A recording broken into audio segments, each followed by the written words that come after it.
2028 से 2023 तक पूछे गए इंटरनेशनल इकोनॉमिक्स के सभी इंपॉर्टेंट क्वेश्चंस हम आज की वीडियो में कवर करने वाले हैं। तो अगर आप भी एनडीए यूजीसी नेट जेआरएफ के जून अटेम्प्ट की प्रिपरेशन कर रहे हैं तो आपके लिए वीडियो काफ़ी ज़्यादा इंपॉर्टेंट रहने वाली है। तो जिन्होंने पहली बार मेरी वीडियो को ज्वाइन किया है मैं उन्हें बता देती हूँ कि मेरा नाम सिमरन सहगल है और मैं इसी channel mind your economics channel के ऊपर आपकी तैयारी करवाती हूँ regarding NDA UGC net JRF exam for both paper 1 and paper 2 economics.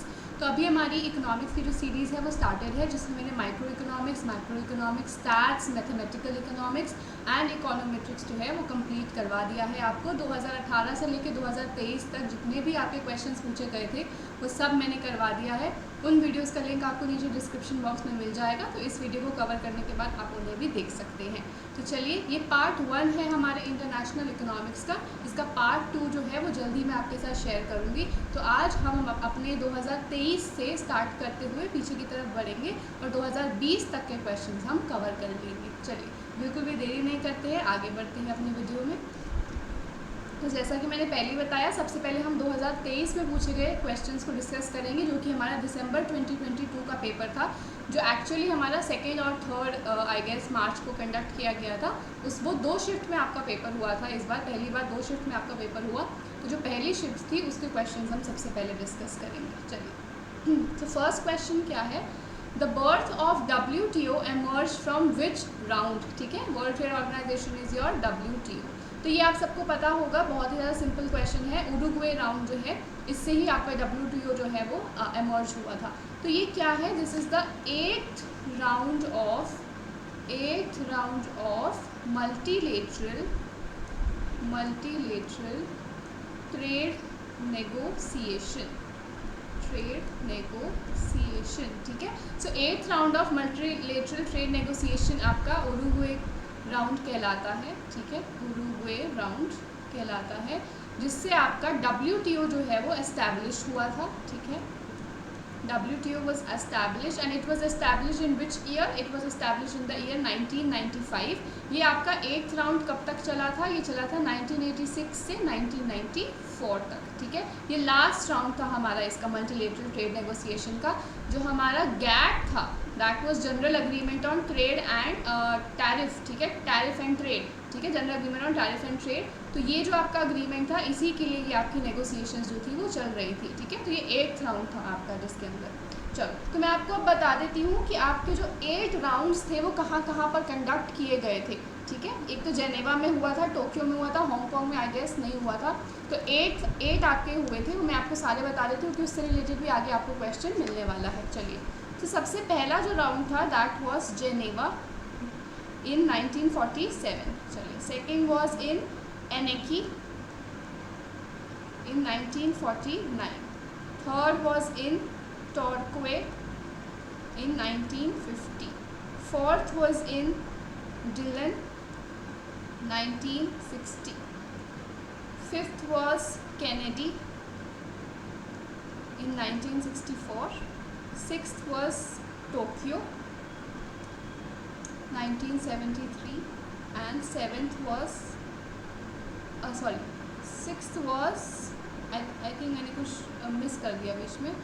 Geneva was first, second was Annecy, third was टॉक्रे, fourth was Geneva, fourth was again Geneva. ठीक है, सो मैं इसको एक बार इरेज कर देती हूँ।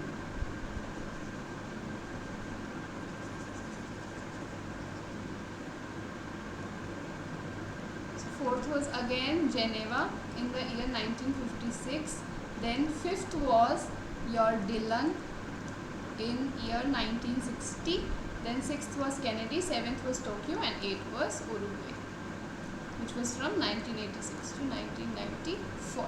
I hope this is clear to everyone। इससे रिलेटेड मैंने आपको जितने भी क्वेश्चंस बन सकते थे वो सारे यहाँ पर बता दिए हैं। अगेन एक और क्वेश्चन आपका बनता है, पहले पूछा भी गया है कि कौन से एग्रीमेंट में आपका WTO जो है वो साइन किया गया था, या फिर जो आपका उरुग्वे राउंड था उसका जो सम्मेशन हुआ था, यानी कि जब वो ख़त्म हुआ था पूरा, तो वो कौन सी जगह पर हुआ था? That was Marrakesh.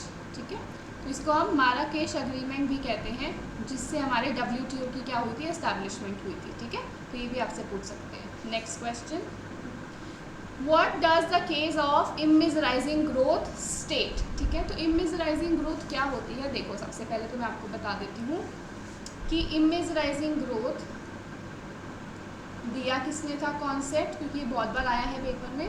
It was given by Jagdish Bhagwati ji. ठीक है, I think in the year 1956. I will have to check this. It was in 1956 I guess 1958. Okay, it was in 1958. चलो, तो अब ये है क्या इमेजराइजिंग ग्रोथ. इमेजराइजिंग ग्रोथ कहते हैं Jagdish Bhagwati ji, if a nation is poor. ठीक है, अगर एक नेशन जो है वो पुअर है या फिर वो एक डेवलपिंग कंट्री है, ठीक है, डेवलपिंग नेशन है या अंडर डेवलप्ड नेशन है,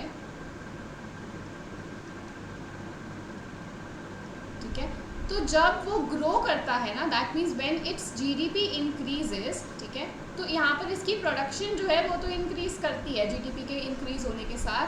इसके एक्सपोर्ट्स भी इंक्रीज करते हैं, इम्पोर्ट्स भी कम होते हैं. ठीक है, जिसकी वजह से इनका टर्म्स ऑफ ट्रेड जो है वो बेटर होता है. ठीक है, यानी कि आपकी ग्रोथ हो रही है इकोनॉमी के अंदर, टर्म्स ऑफ ट्रेड भी आपके इम्प्रूव हो रहे हैं, but your welfare in the economy is decreasing. ठीक है, आपका जो वेलफेयर होता है इकोनॉमी का वो डिक्रीज कर जाता है, जो आपकी इकोनॉमी में कंजम्पशन का लेवल है वो डिक्रीज कर जाता है. ठीक है, now why is this happening. This is happening because आपकी जो जीडीपी है ना, जो ये पुअर नेशन है, इनकी जो जीडीपी है, it is highly dependent upon its export sector. ठीक है, ये अपने एक्सपोर्ट सेक्टर के ऊपर हाईली डिपेंडेंट होते हैं. और यूजुअली आपकी जो डेवलपिंग कंट्रीज़ होती हैं वो किस चीज़ को एक्सपोर्ट करती हैं, प्राइमरी गुड्स को. ठीक है, दे एक्सपोर्ट प्राइमरी गुड्स और एग्रीकल्चरल गुड्स जिनकी इनकम इलास्टिसिटी इज़ लेस. ठीक है, यानी कि जब इन फ्यूचर आपकी जो इनकम बढ़ेगी, आपकी नेशंस की जब इनकम बढ़ेगी, तो प्राइमरी गुड्स की डिमांड के ऊपर इतना फ़र्क नहीं पड़ेगा. दैट मीन्स आपका जो एक्सपोर्ट सेक्टर है ये लेस कंपेटिटिव हो जाएगा आपके मार्केट के अंदर. ठीक है, that is why your welfare in the economy will eventually fall.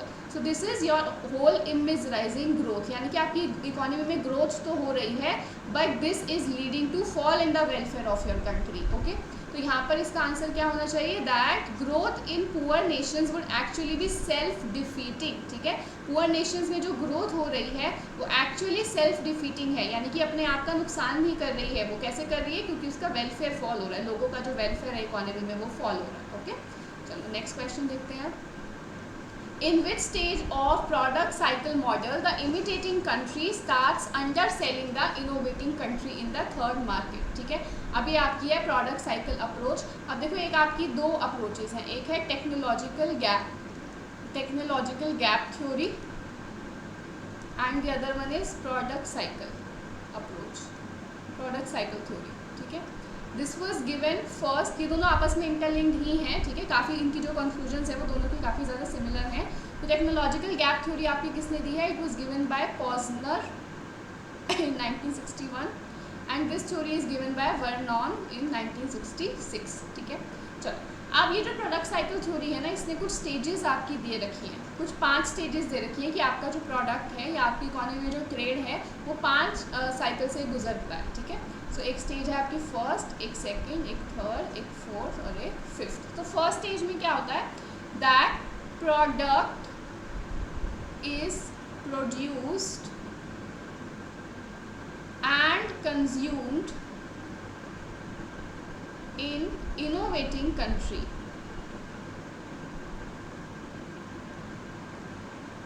ठीक है, and increases rapidly to accommodate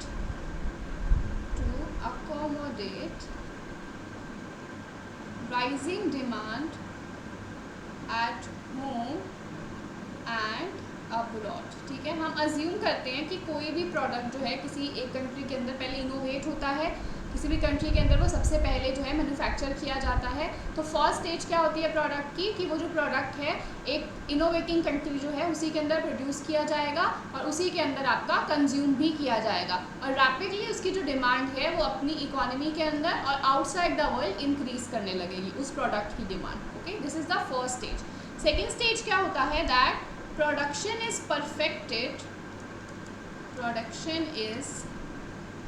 perfected एक सेकेंड, एक सेकेंड, यहाँ पे कुछ गलती हुई है, एक सेकेंड रुकना। हाँ, ये आपका नहीं आएगा इसमें।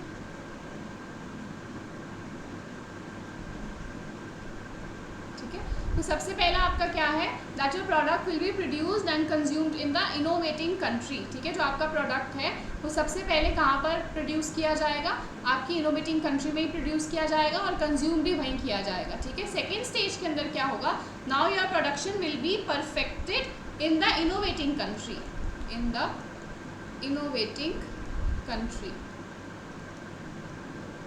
And increases rapidly. अब ये इसमें आना था, वो गलती से मैंने उसमें लिख दिया आपका, rapidly to accommodate rising demand at home and abroad. ठीक है, अब धीरे धीरे क्या होने लगेगा, जो आपका प्रोडक्ट है उसकी प्रोडक्शन में आप एकदम माहिर हो जाएंगे और उसकी जो डिमांड है वो कॉन्टिन्यूसली इंक्रीज करने लगेगी आपकी इकोनॉमी में भी और बाहर की इकोनॉमीज में भी। ना थर्ड स्टेज क्या है, product becomes standardised, product becomes standardised and the imitating country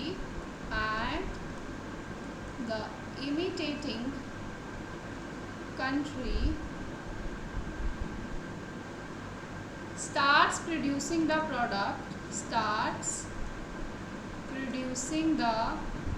product for domestic consumption।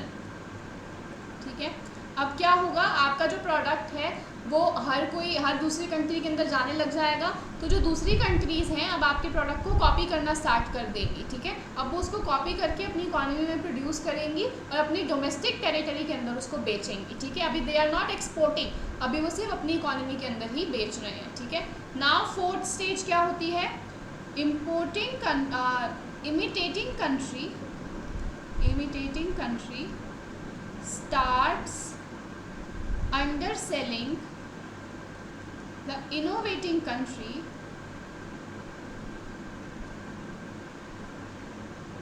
in third markets। ठीक है, यानी कि अब जो इमिटेटिंग कंट्री है वो आपका प्रोडक्ट इतने अच्छे से प्रोड्यूस करने लग जाएगी, इतने अच्छे से कॉपी करने लग जाएगी कि वो सिर्फ अपनी डोमेस्टिक टेरिटरी में नहीं, वो दूसरी कंट्रीज़ में भी आपका प्रोडक्ट जो है वो बेचने लग जाएगी। ठीक है, नाउ फिफ्थ स्टेज क्या है, दैट इमिटेटिंग कंट्री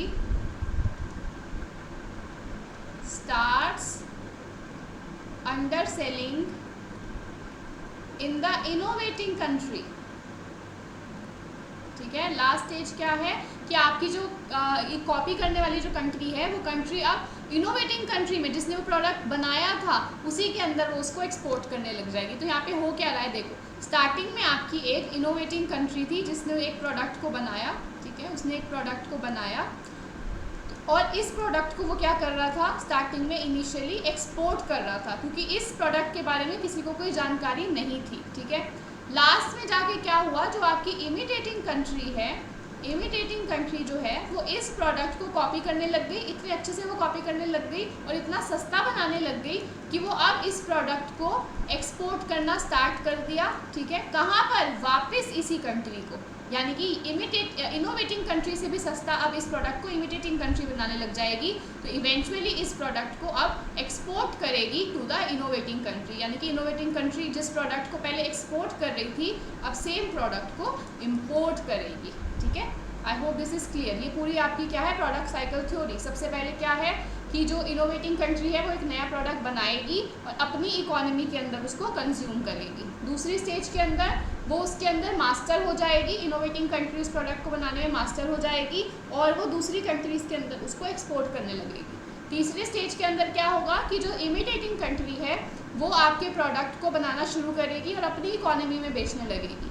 चौथे के अंदर क्या होगा, वो आपके प्रोडक्ट को बाहर दूसरी कंट्रीज़ में बेचने लगेगी। पांचवी स्टेज में क्या होगा कि वो इवेंचुअली आपके प्रोडक्ट को आप ही को एक्सपोर्ट करने लगेगी। ठीक है, तो यहाँ पर क्या पूछा था, in which stage of product cycle model the imitating country starts under selling the innovating country in the third markets. ठीक है, तीसरी कंट्री यानी कि दूसरी कंट्रीज़ को जब वो सेल करने लग जाएगी, कौन सी स्टेज थी, फोर्थ स्टेज थी आपकी। ठीक है, so this is the answer.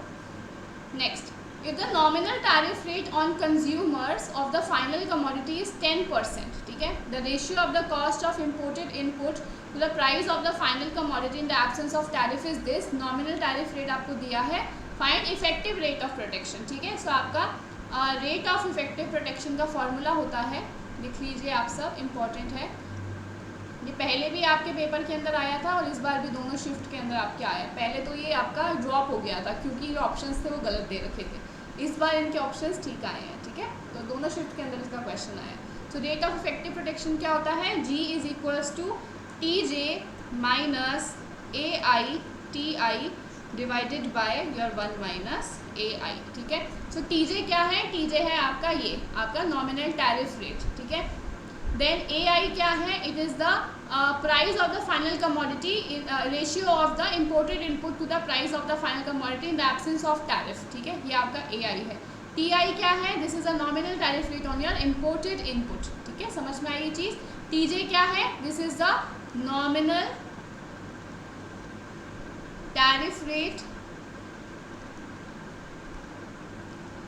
On consumers of final commodity, ठीक है। जो आपकी फाइनल कमोडिटी यानी कि आपके आउटपुट के ऊपर जो नॉमिनल टैरिफ रेट है वो TJ है। This is what, this is the nominal tariff rate TI, nominal tariff rate on imported input, ठीक है। जो आपके इनपुट्स के ऊपर टैरिफ लगा है, नॉमिनल टैरिफ लगा है, वो TI है ना। AI क्या है, it is the ratio of cost of imported input to price of final commodity in absence of tariff, ठीक है। ये आपका पूरा फॉर्मूला सिंपल, आपको वैल्यूज पुट करनी है। चलो, तो G इज इक्वल्स टू 10% है यानी कि 0.1 माइनस AI कितना दिया है 0.8 इंटू आपको इम्पोर्टेड इनपुट दी है 20%, सो 0.2 divided by 1 minus 0.8, this will B 0.1 minus 0.16 divided by 0.2, this will B minus 0.06, एक सेकेंड, हाँ ठीक है, minus 0.06 divided by 0.2, this will B minus 0.3 minus 0. This will be हाँ minus 0.3, so this is going to be 30%, minus 30%, ठीक है। चलो, आपका fourth option ठीक हो जाएगा। I hope this is clear to everyone. Next question देखते हैं, level of intra industry index, ठीक है। तो जब आपको इंट्रा इंडस्ट्री इंडेक्स देखना होता है तो आप कौन सा फॉर्मूला यूज़ करते हैं, यूज़ दिस फॉर्मूला, ठीक है, that your T is equals to 1 minus 1 में से माइनस करना है आपको, पहली चीज़ ये ध्यान देनी है।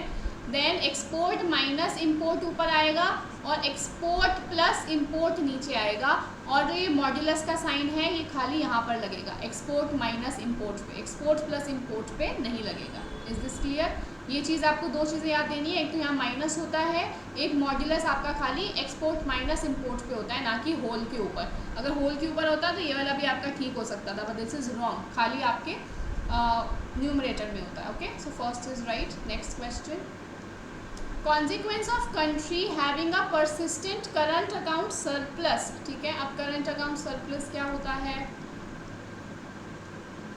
करंट अकाउंट सरप्लस होता है जब आपकी credit balance of current account is more than the debit balance of current account, यानी कि inflows of foreign exchange in the current account is more than the outflows of foreign exchange या फिर foreign capital from your current account, ठीक है। चलो, तो अब देखते हैं यहाँ पर क्या होगा।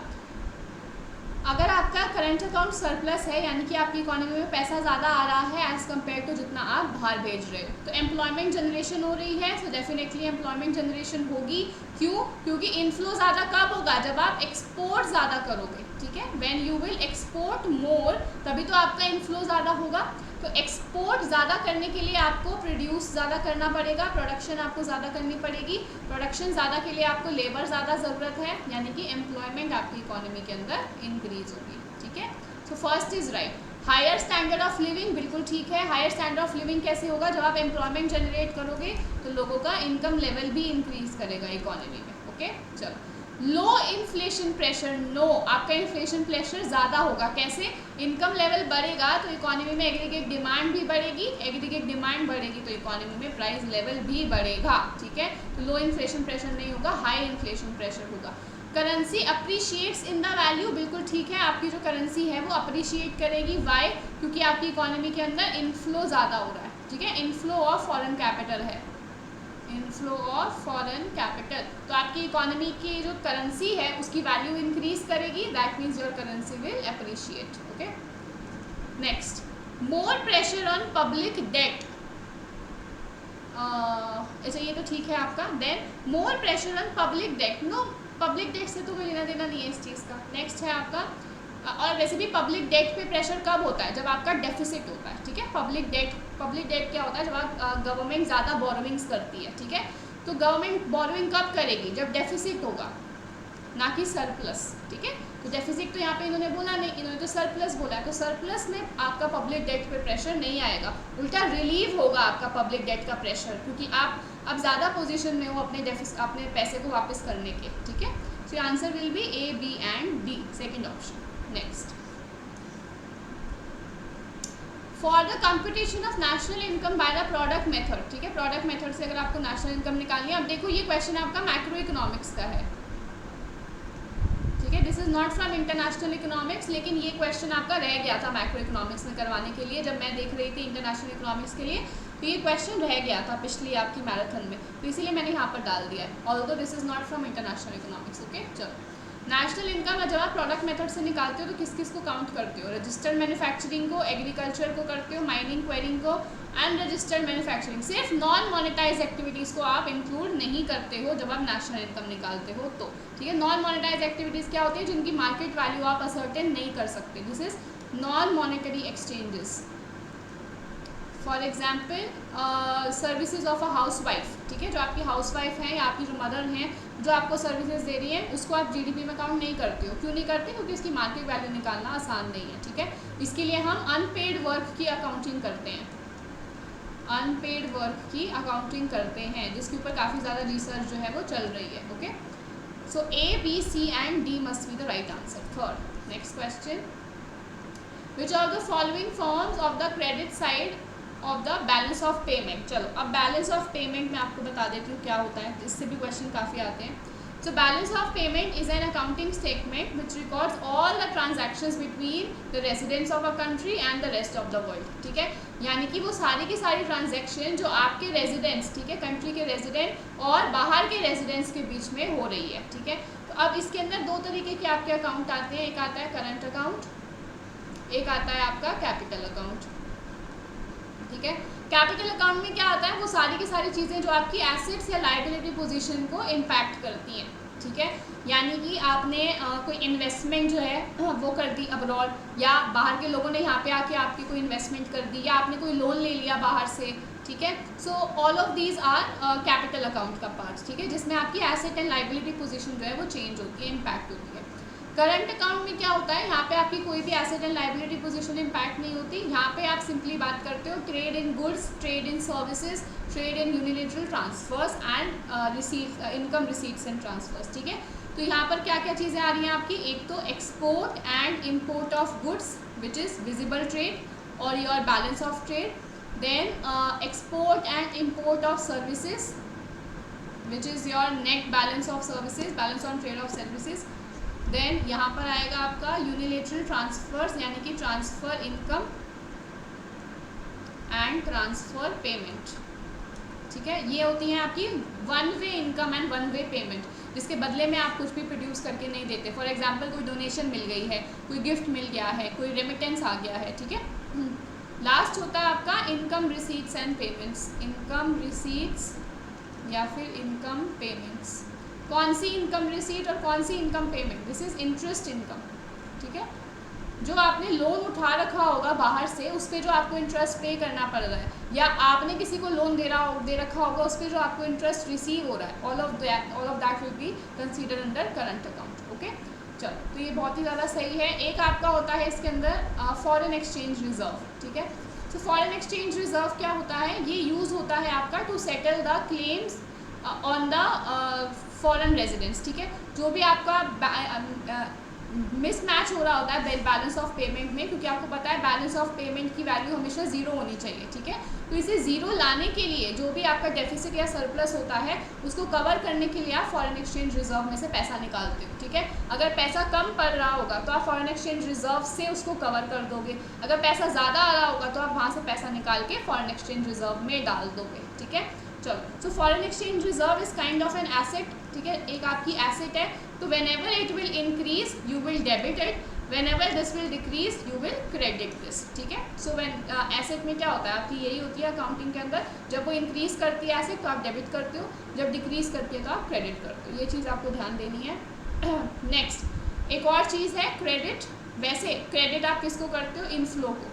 जब भी आपका पैसा आ रहा होता है तो आप उसको क्रेडिट करते हो। डेबिट कब करते हो, जब पैसा आपका जा रहा होता है आउटफ्लो में, यानी कि जब आप इंपोर्ट करोगे तो आप डेबिट करोगे, एक्सपोर्ट करोगे तो आप क्रेडिट करोगे, ठीक है। ये चीज़ भी ध्यान रखो, इससे भी क्वेश्चन आ सकता है आपके पेपर में।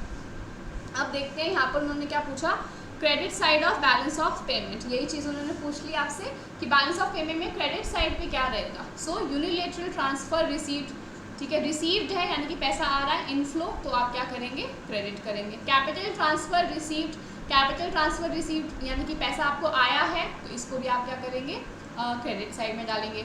इनकम पेमेंट्स, जो पेमेंट कर रहे हो तो पेमेंट तो आपकी डेबिट होती है। एक्सपोर्ट करोगे तो क्या होगा, पैसा आएगा तो इसको भी आप क्रेडिट करोगे। मर्चेंडाइज इंपोर्ट, तो इंपोर्ट में पैसा जाएगा तो इसको आप इंक्लूड नहीं करोगे। This will be A, B and D, fourth option, okay. चलो,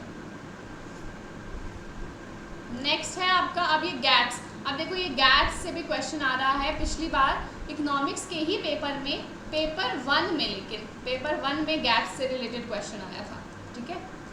गैट्स से रिलेटेड क्वेश्चन आया था पेपर 1 में, लेकिन इस बार पेपर 2 में आ गया गैट्स से रिलेटेड। ये क्या है, this is general agreement on trade in services, general agreement on trade in services, ठीक है।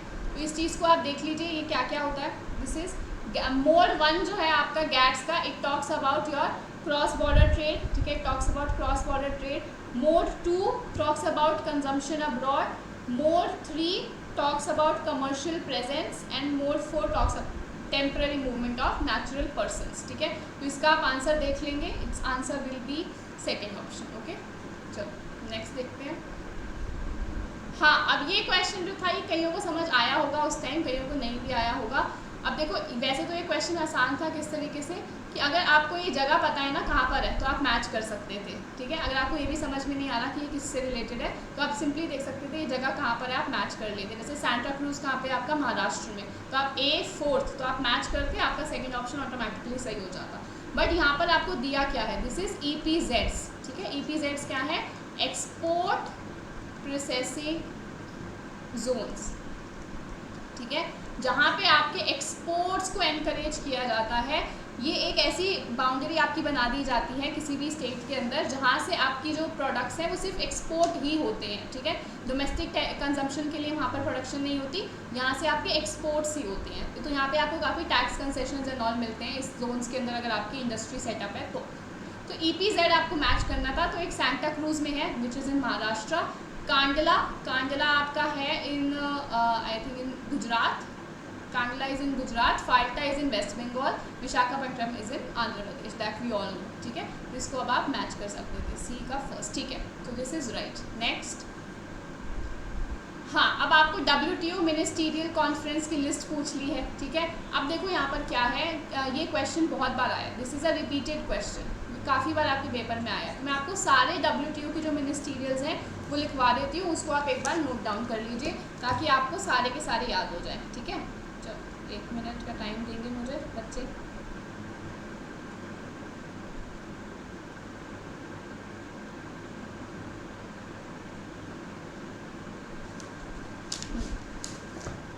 सो सबसे पहला है आपका WTO मिनिस्टीरियल सिंगापुर में in 1996, then in Geneva 1998. Then in Seattle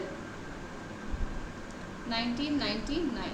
then आपका दोहा 2001.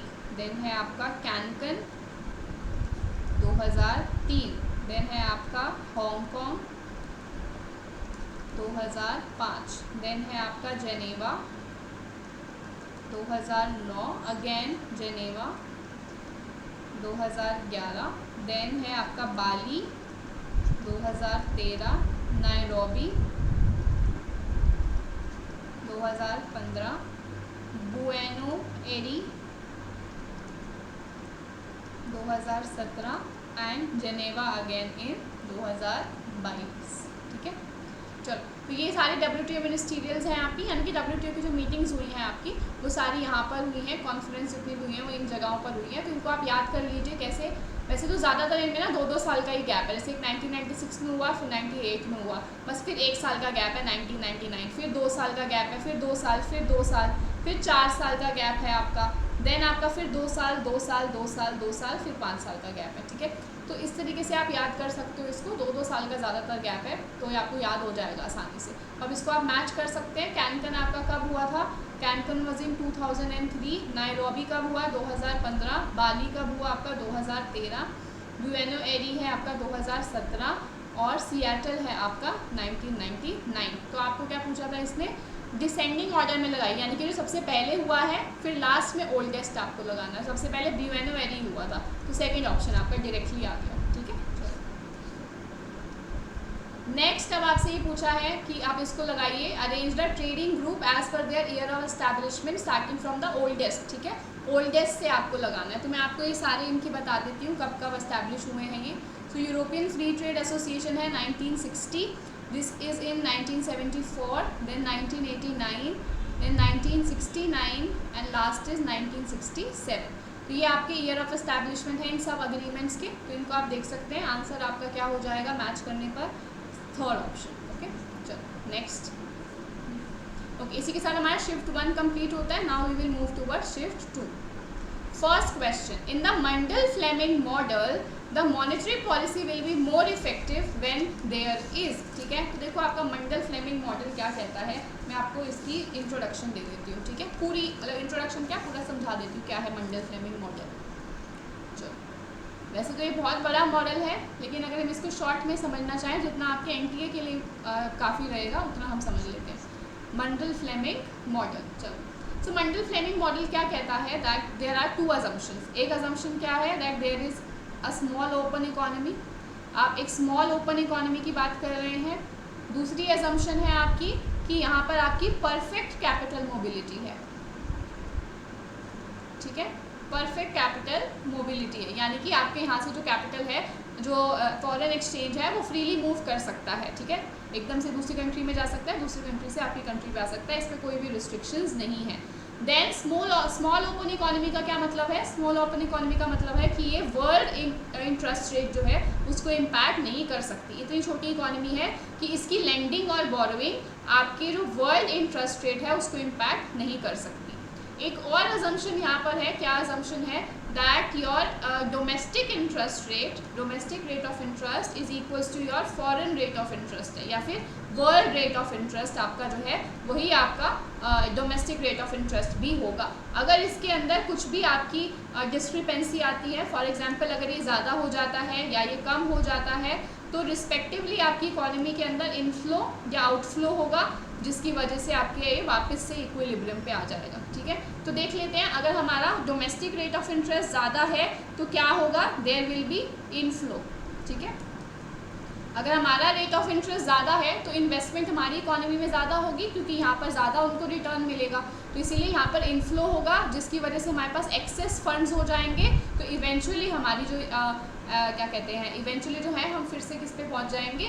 अपने इक्विलिब्रियम पे। इसी तरीके से जब हमारा R is less than R star, यानी कि जो हमारा डोमेस्टिक इंटरेस्ट रेट है वो कम है, तो बाहर से इन्वेस्टमेंट भी हमारी कम आएगी, उल्टा यहाँ से जो इन्वेस्टमेंट होगी वो बाहर चली जाएगी, कैपिटल आउटफ्लो हो जाएगा, यहाँ पर कैपिटल आउटफ्लो हो जाएगा, जिसकी वजह से ये इवेंचुअली फिर से हमारा इक्विलिब्रियम पे ही आ जाएगा। ठीक है, तो ये किस सिचुएशन आपकी हो जाती है? एक तो ये हो गया। चलो नेक्स्ट है आपका कि दो सिस्टम्स होते हैं आपके, एक होता है फ्लेक्सिबल एक्सचेंज रेट सिस्टम,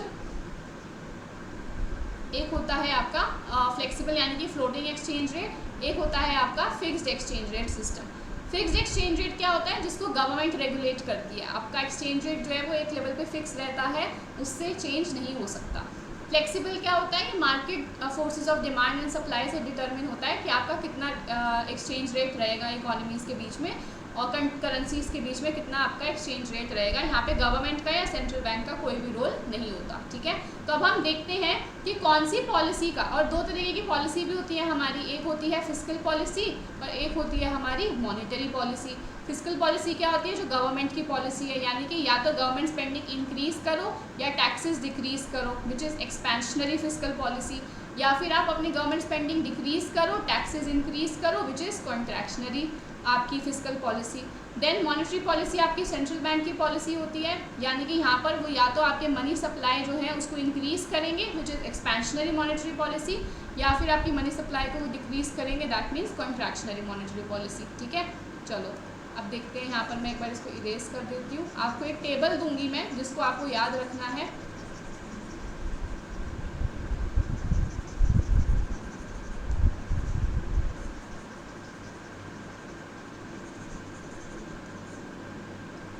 चलो ये टेबल आप फटाफट से ड्रॉ कर लीजिए। This is flexible exchange rate and this is fixed exchange rate, ठीक है।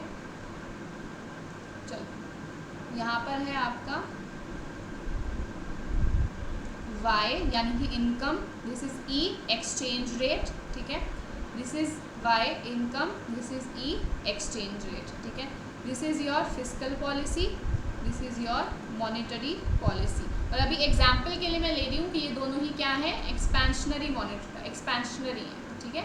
एक्सपेंशनरी फिस्कल पॉलिसी और एक्सपेंशनरी मॉनेटरी पॉलिसी। अकॉर्डिंगली आप दूसरा टेबल भी बना सकते हो for your contractionary policy, okay. चलो तो जब आपका फ्लेक्सिबल एक्सचेंज रेट होता है ना, तो यहाँ पर आपकी कौन सी पॉलिसी ज़्यादा इम्पैक्टफुल होती है, यहाँ पे मॉनेटरी पॉलिसी ज़्यादा इम्पैक्टफुल होती है, फिस्कल पॉलिसी इम्पैक्टफुल नहीं होती। फिक्स के अंदर क्योंकि गवर्नमेंट का ही आपका रहता है रोल, तो फिस्कल पॉलिसी यहाँ पे ज़्यादा इम्पैक्टफुल रहती है, मॉनेटरी पॉलिसी यहाँ पर इम्पैक्टफुल नहीं रहती। इसी के अकॉर्डिंगली अब हम आंसर करेंगे। चलो तो अगर हम देखें कि हमारा एक्सचेंज रेट इज़ फ्लेक्सिबल और हम फिक्स पॉलिसी लगा रहे हैं, तो आपकी इनकम पे तो कोई इम्पैक्ट पड़ेगा ही नहीं, क्योंकि दिस इज़ इनइफेक्टिव। आपकी फिस्कल पॉलिसी फ्लेक्सिबल के अंदर इनइफेक्टिव होती है, लेकिन मॉनेटरी की वजह से आपकी इनकम जो है वो इंक्रीज कर जाएगी, ठीक है। चलो फिस्कल पॉलिसी से आपका एक्सचेंज रेट क्या होगा, एक्सचेंज रेट आपका बढ़ जाएगा, यानी कि बढ़ने का मतलब आपकी करेंसी डेप्रिशिएट कर जाएगी। मॉनेटरी पॉलिसी अगर आप लगाते हो तो आपका एक्सचेंज रेट फॉल कर जाएगा, यानी कि आपकी करेंसी अप्रिशिएट कर जाएगी, ठीक है। तो अब आप खुद ही बताओ दोनों केसेस में से कौन सा सूटेबल है। आपकी इनकम भी बढ़ रही है, साथ में करेंसी में अप्रिसिएशन भी हो रही है, that means your monetary policy is more effective in the case of flexible exchange rate, ठीक है। चलो नेक्स्ट, अब देखो आप fixed exchange rate. Fixed exchange rate में क्या होता है, एक्सचेंज रेट पे तो कोई फर्क पड़ेगा ही नहीं, चाहे फिस्कल हो चाहे मॉनेटरी हो, क्योंकि फिक्स्ड है एक्सचेंज रेट। एक्सचेंज रेट ना अप्रिशिएट हो सकता है ना डेप्रिशिएट हो सकता है, ठीक है।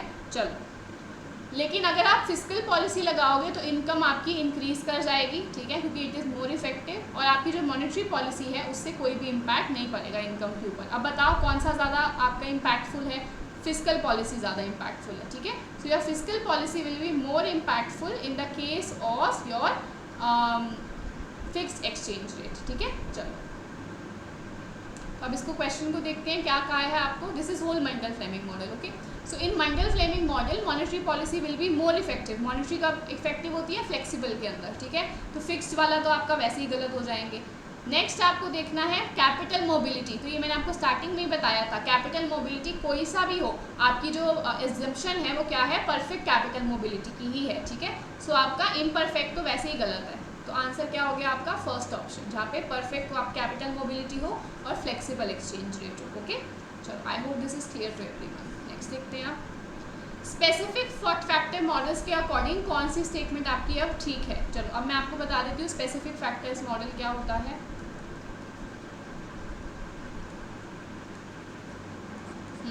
तो स्पेसिफिक फैक्टर्स मॉडल क्या होता है, फॉर एग्जांपल आप एक्सपोर्ट करते हो एक कमोडिटी को और एक कमोडिटी को आप इंपोर्ट करते हो, ठीक है। चलो सो एक्सपोर्ट जिस आप कमोडिटी को कर रहे हो ना, उस कमोडिटी में आपकी लेबर इंटेंस, ये जो आपका एक्सपोर्ट है commodity, this is labour intensive commodity, ठीक है, यानी कि आप ज़्यादा यहाँ पे क्या यूज़ करते हो, लेबर यूज़ करते हो, ओके। नेक्स्ट है आपका इंपोर्ट। इंपोर्ट के अंदर आप कौन सी टेक्निक ज़्यादा यूज़ करते हो, कैपिटल ज़्यादा यूज़ करते हो, ठीक है, यानी कि your imports are capital intensive, ठीक है। हाँ, तो अब ये क्या कहती है स्पेसिफिक फैक्टर्स मॉडल, कि जब आप फ्री ट्रेड से ट्रेड की तरफ मूव करते हो ना, या सॉरी नो ट्रेड से फ्री ट्रेड की तरफ जब आप मूव करते हो, नो ट्रेड से फ्री ट्रेड की तरफ जब आप मूव करते हो, तो फ़ायदा किसको होता है, फ़ायदा होता है आपके उस फैक्टर को which is specific to your export sector, ठीक है, जिस फैक्टर को आप इंटेंसिवली यूज़ कर रहे हो इन योर एक्सपोर्ट सेक्टर, उस फैक्टर को फ़ायदा होता है, और जिस फैक्टर को आप अपने इंपोर्ट के अंदर यूज़ करते हो, उस जो आपके इंपोर्ट के लिए जो स्पेसिफिक फैक्टर है, दैट विल बी हर्ट, उसको नुकसान हो जाएगा, ठीक है।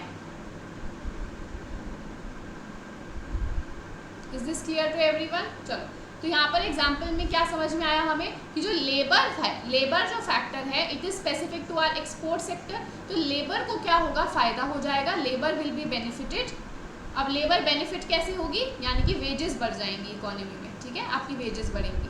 नेक्स्ट है आपका factor specific to your import sector, कौन सा है, कैपिटल। कैपिटल जो है आपका, दिस विल बी हर्ट, ये आपका हर्ट करेगा, यानी कि जो आपका रेट ऑफ इंटरेस्ट है वो इकोनॉमी में फॉल करेगा। I hope this is clear to everyone. तो अब देखते हैं इसका answer. Trade benefits the factor specific to the export sector, ये बिल्कुल ठीक है, एक्सपोर्ट सेक्टर के लिए जो स्पेसिफिक फैक्टर है वो बेनिफिट करेगा, यानी कि हमारी labour. But hurts the factor specific to the import competing sector, ये बिल्कुल ठीक है, हर्ट किसको करेगा, जो फैक्टर हमारा इंपोर्ट सेक्टर के लिए क्या है, स्पेसिफिक है, यानी कि हमारी capital, okay. So this is right, first option ही आपका ठीक है। नेक्स्ट देखते हैं अब हम, अगेन इमेज राइजिंग ग्रोथ से है। So what does image rising growth argued, export biased growth by poor nations would worsen their terms of trade so much that they would be worse off than if they had not grown at all, ठीक है। तो यहाँ पर क्या बोल रहे हैं वो, आपकी export biased growth by poor nation, सबसे पहले तो image rising growth poor Nations की बात करता है, तो रिच नेशन वाला आपका गलत हो जाएगा, ठीक है। तो नेक्स्ट पुअर नेशंस में से दो आ गए। एक्सपोर्ट बायस्ड जी ग्रोथ है, मैंने आपको बताया था ना, अगर आपकी जीडीपी ज़्यादा डिपेंडेंट किसके ऊपर है, आपके एक्सपोर्ट सेक्टर के ऊपर ज़्यादा डिपेंडेंट है, यानी कि आपके जो एक्सपोर्ट्स हैं वो प्राइमरी गुड्स के हैं, उनकी इनकम इलास्टिसिटी कम है, सो इन फ्यूचर जो आपका वेलफेयर है वो फॉल करेगा, ठीक है, क्योंकि आपकी डिमांड फॉर एक्सपोर्ट जो है वो कम करने लग जाएगी इन द लॉन्ग रन। तो इसीलिए आपकी जो आपकी पोजीशन है आपकी ट्रेड की, टर्म्स ऑफ ट्रेड की, वो और ज़्यादा ख़राब हो जाएगी, इस जितना आपका पहले ग्रोथ नहीं हुई थी उससे भी ज़्यादा, ठीक है। फॉर एग्जांपल आपने ग्रो किया, ठीक है, ग्रो किसकी वजह से किया, अपने एक्सपोर्ट सेक्टर की वजह से, लेकिन एक्सपोर्ट सेक्टर लॉन्ग रन के अंदर क्या है, इनकम इनइलास्टिक, तो ये आपका क्या कर जाएगा, वर्स ऑफ करने लग जाएगा इन द फ्यूचर, एक्सपोर्ट्स कम होने लग जाएंगे, that means your terms of trade will start worsening of, आपका टर्म्स ऑफ ट्रेड जो है वो कम होने लग जाएगा।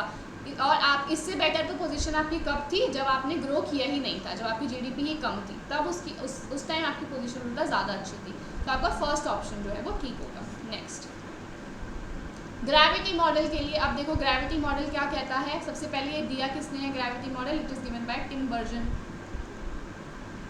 ये भी आपका आया हुआ है एक बार पेपर के अंदर, ठीक है, it is given by Tinbergen. तो ग्रेविटी मॉडल क्या कहता है, ये देखो कि जो आपका ट्रेड है ना, इकोनॉमीज़ के बीच का जो ट्रेड है ना, वो दो चीज़ों पे डिपेंड करता है, किस चीज़ पे, एक तो डिस्टेंस के ऊपर और एक वॉल्यूम, सॉरी डिस्टेंस के ऊपर आपका, और एक साइज़ के ऊपर, ठीक है, साइज़ ऑफ द कंट्री के ऊपर। चलो, तो अब कैसे डिपेंड करता है, स्मॉलर द साइज़, जितना स्मॉलर द डिस्टेंस, जितना कम आपका डिस्टेंस होगा बिटवीन द नेशंस, उतना ज़्यादा आपका ट्रेड होगा, ठीक है। फॉर एग्जांपल आपका जो यूएस है और कनाडा है, उनके बीच में ट्रेड ज़्यादा होगा as compare to US and Japan, क्योंकि उनके बीच का जो डिस्टेंस है वो कम है, ठीक है। दूसरी चीज़, साइज, साइज का क्या मतलब है, जितना ज़्यादा आपका साइज होगा, जितना इकोनॉमीज का साइज लार्ज होगा उतना ज़्यादा उनके बीच में ट्रेड होगा। For example US and China, ठीक है, इन दोनों के बीच में ज़्यादा ट्रेड होगा, किस वजह से, क्योंकि इन दोनों के साइज ज़्यादा है। यूएस और कोई छोटी कंट्री पाकिस्तान, इनके बीच में जो ट्रेड है वो कम रहेगा, क्यों, क्योंकि ये छोटी कंट्री है आपकी जो पाकिस्तान है, ठीक है। तो जितनी ज़्यादा आपकी लार्ज कंट्रीज़ होंगी उनके बीच में आपका ज़्यादा ट्रेड होगा, जितना कम डिस्टेंस होगा उनके बीच में उतना ज़्यादा ट्रेड होगा, ठीक है। So the larger and the closer the two countries, larger and the closer the two countries, larger will be the volume of trade between them. Okay, second option is right. Next, again nominal tariff वाला आपका आ गया, effective protection वाला।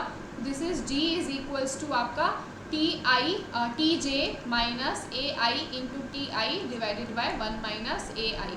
ये क्या था आपका, tariff rate on input, this was tariff rate on your output, this was your ratio of input and ratio of cost of input divided by your price of the final output, ठीक है। तो अब देख लेते हैं इसका क्या बनेगा। टी जे कितना दिया आपको 0.1 माइनस ये कितना दिया है 0.8, ये कितना दिया है 0 divided by 1 minus 0.8, this will B 0.1 divided by 0.2, so this will B 0.5% आपका आ जाएगा, ठीक है। चलो 5 और 50%, इट विल बी 50%, राइट।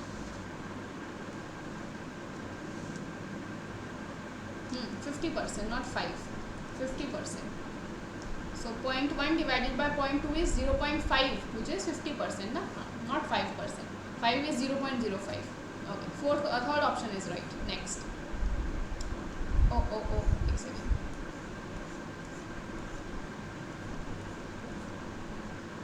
हाँ. Which of the following are part of non-tariff barriers? अब tariff barriers क्या होते हैं आपके? Tariff होता है which is applied on the volume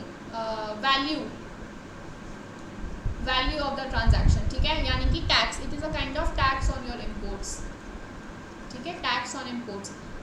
non tariff barriers क्या होते हैं, ये आप टैक्स नहीं लगा रहे लेकिन उसकी क्वांटिटी पे रिस्ट्रिक्शंस लगा देते हो आप कोई, ठीक है। चलो, तो नॉन टैरिफ बैरियर में टैरिफ तो आएगा नहीं, तो ये भी गया, compound tariff, ad valorem tariff, tariff चले गए, आंसर क्या बचा, A B and C, third option, ठीक है। तो इस तरीके से भी आप कर सकते थे अगर आपको नॉन टैरिफ बैरियर नहीं पता था तो भी। So import quotas, voluntary export restraint and export subsidy, all of these are non tariff barriers. तो अब यहाँ पर देखो, कहीं पे भी आपने कोई एक्सपोर्ट के ऊपर टैक्स, इंपोर्ट के ऊपर टैक्स लगाया है, नहीं लगाया, आपने सिंपली इंपोर्ट के ऊपर रिस्ट्रिक्शन लगा दी कि इतना ही आप इंपोर्ट कर सकते हो, कोटा लगा दिया, क्वांटिटी पे रिस्ट्रिक्शन लगा दी। वॉलंटरी एक्सपोर्ट रिस्ट्रेंट, ठीक है, एक्सपोर्ट के ऊपर आपने रिस्ट्रेंट लगा दिया। एक्सपोर्ट सब्सिडी, एक्सपोर्ट सब्सिडी क्या है कि आपने एक्सपोर्ट करने के लिए कुछ एक सब्सिडी प्रोवाइड कर दी है, ठीक है, इनपुट्स के ऊपर आपने कुछ सब्सिडी प्रोवाइड कर दी। तो these are kind of non tariff barriers, okay. तो ये अब आपको याद रखने हैं, हो सकता है अगली बार पेपर में वो ऐसा इजी ना दे आपको, ठीक है, तो इसलिए अब आपको ये याद रखने पड़ेंगे। Next, Marshall Lerner condition, again Marshall Lerner condition very important, बहुत बार पेपर में आपके आ चुकी है, ठीक है। सो मार्शल लर्नर कंडीशन क्या कहती है, ये देख लो। मार्शल लर्नर कंडीशन कहती है if price elasticity of supply, price elasticity of supply of both export and import, ठीक है, यानी कि एक्सपोर्ट इम्पोर्ट की दोनों की ही अगर प्राइस इलास्टिसिटी ऑफ सप्लाई जो है इज इलास्टिक, ठीक है, इलास्टिक भी क्या, परफेक्टली इलास्टिक, अगर ये परफेक्टली इलास्टिक है यानी कि आपकी एक्सपोर्ट की जो सप्लाई है वो भी कैसी है, हॉरिजॉन्टल, और इम्पोर्ट की जो सप्लाई है वो भी कैसी है आपकी, हॉरिजॉन्टल, ठीक है। अगर ये केस है, if this is the case, तो अगर आपकी प्राइस इलास्टिसिटी ऑफ एक सेकंड रुको, अगेन अगर ये आपका केस है, ठीक है, then if sum of price elasticity of demand for both export and import is more than 1, ठीक है, यानी कि अगर आपका elasticity of export, demand elasticity of export plus demand elasticity of imports is more than 1, और आप अपनी currency में डीवैल्यूएशन कर देते हो, ठीक है, आप अपनी करेंसी में डीवैल्यूएशन कर देते हो, सो your balance of trade improves, ठीक है, आपका जो बैलेंस ऑफ ट्रेड है वो इम्प्रूव करेगा, यानी कि आपका एक्सपोर्ट भी बढ़ेगा और आपके इंपोर्ट भी घटेंगे, आपके बैलेंस ऑफ ट्रेड जो है वो बेटर हो जाएगा, ठीक है।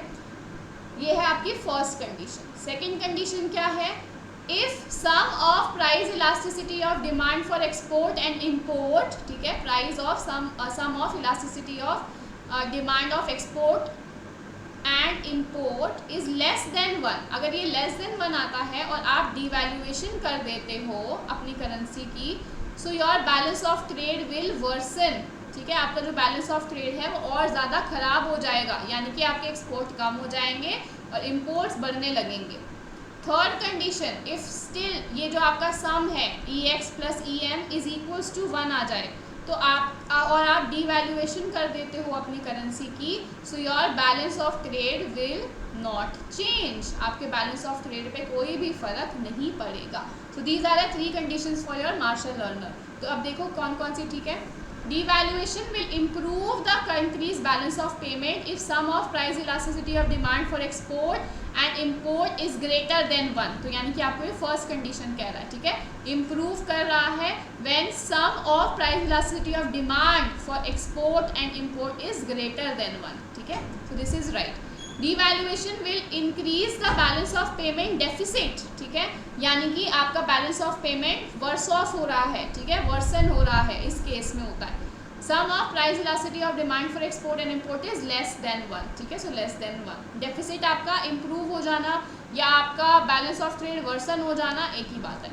Next, devaluation, both are right. Devaluation will have no effect, ठीक है, नो इफेक्ट कहाँ होता है, यहाँ पर balance of payment situation if sum is equal to 1, ठीक है, जब इक्वल टू 1 होता है तो ये होता है, तो थर्ड भी आपका ठीक है। Next, in no case devaluation can improve the balance of payment equilibrium if either the price elasticity demand for export and import is 0, so this is wrong। इसके बारे में मार्शल लर्नर ने कुछ नहीं कहा। Marshall Lerner condition has no relation with BOP situation, so this is wrong, BOP situation पे ही depend करता है, ठीक है। Next, so A, B, C are right, fourth option. आगे देखते हैं। हाँ, अब ये क्वेश्चन अच्छा है आपका, काफ़ी सारे नए कॉन्सेप्ट्स आपको देखने को यहाँ पर मिलेंगे। सो दिस सबसे पहला है आपका मेट्ज़लर पैराडॉक्स। देखो, अब मैं आपको बताती हूँ कि मेट्ज़लर पैराडॉक्स क्या है। उससे पहले मैं एक शीट निकाल लूँ for rest of the topics. Okay, चलो, सबसे पहले आपका मेट्ज़लर पैराडॉक्स, ठीक है। इसके लिए आपको समझना पड़ेगा पहले स्टॉल्पर-सैमुएल्सन थ्योरम, ठीक है। तो स्टॉल्पर-सैमुएल्सन थ्योरम क्या कहती है? स्टॉल्पर-सैमुएल्सन थ्योरम आपको कहती है कि if there is a nation, ठीक है, एक नेशन है जो अपने इंपोर्ट्स के ऊपर टैरिफ लगा देता है, ठीक है, अपने इंपोर्ट्स के ऊपर क्या लगा देता है? टैरिफ लगा देता है। तो जब ये टैरिफ लगाएगा ना अपने इंपोर्ट्स के ऊपर, so this tariff will hurt the abundant factor, ठीक है, जो इकोनॉमी के अंदर फैक्टर ज़्यादा होगा उसको ये हर्ट करेगा tariff, and it will benefit the scarce factor, ठीक है, जो इकोनॉमी के अंदर फैक्टर कम होगा उसको ये बेनिफिट करेगा। अब देखो क्या चल रहा है, अगर एक नेशन 1 है जो लेबर अबंडेंट है, ठीक है, ये लेबर अबंडेंट है और कैपिटल स्कार्स है, यानी कि यहाँ पे कैपिटल कम है लेकिन लेबर ज़्यादा है, ठीक है, और अगर ये अपने इंपोर्ट्स के ऊपर क्या लगा देता है? टैरिफ लगा देता है, यानी कि ये लेबर अबंडेंट है तो ये लेबर इंटेंसिव को ही एक्सपोर्ट करता होगा, ठीक है, यानी कि ये लेबर वाली चीज़ को एक्सपोर्ट करता है और कैपिटल वाले को इंपोर्ट करता है। तो अगर इसने इंपोर्ट टैरिफ लगाया है तो टैरिफ किस पे लगाया होगा? ये कैपिटल वाले गुड के ऊपर, ठीक है। तो इससे होगा क्या? ये जो कैपिटल सेक्टर है ना, इसको फ़ायदा होगा, कहा ना, स्कार्स फैक्टर को फ़ायदा होगा।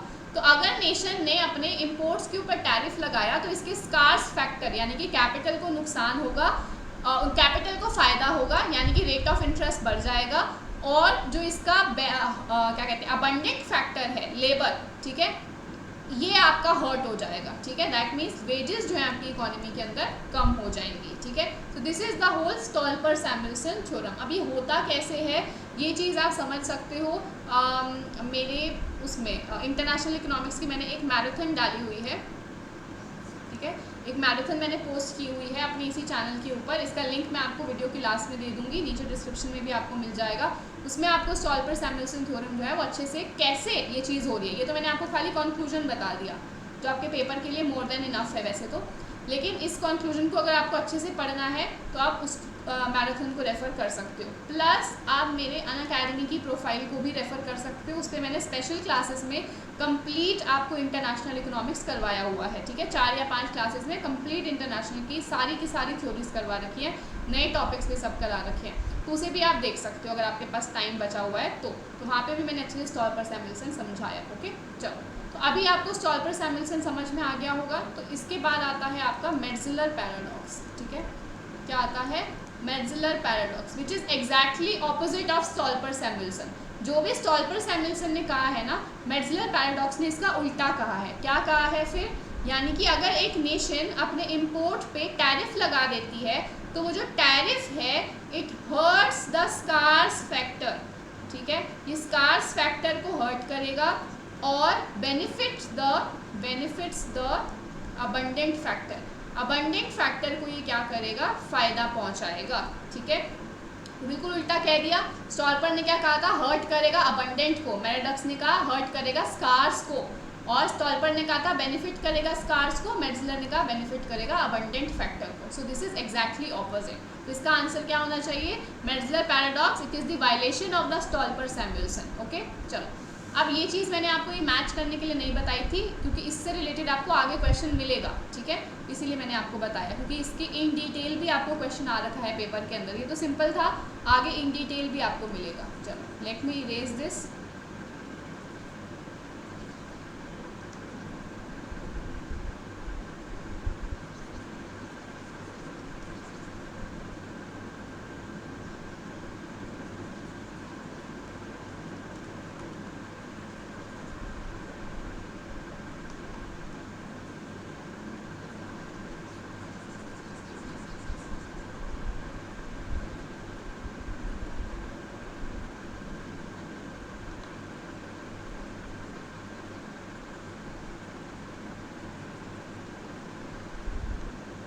इतना बहुत है, चलो आगे देखते हैं हम।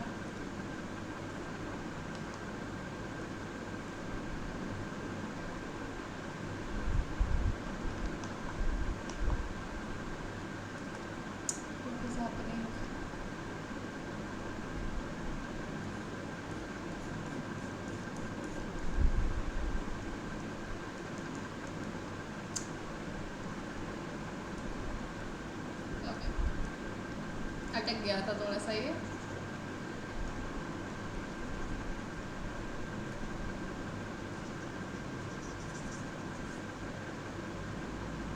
चलो, अब नेक्स्ट है आपका बीच हेड इफेक्ट, ठीक है, this is beachhead effect. Now this is a new term जो आपको पेपर के अंदर पूछी गई थी।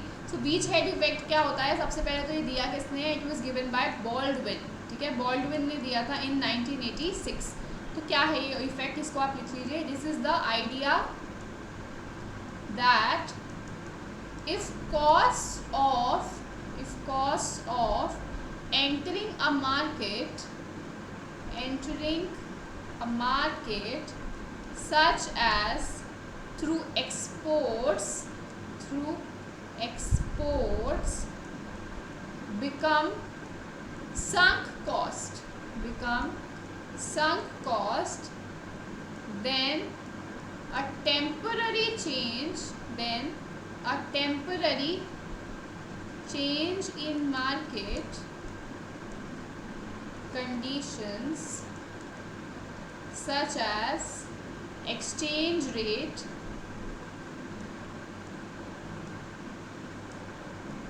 can cause a lasting change in trade patterns.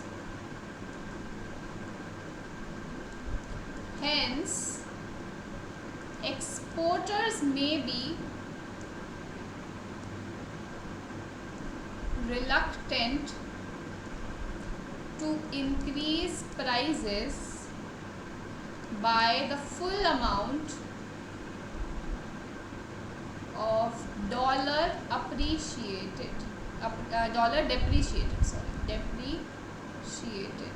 Okay, this is the whole beachhead effect.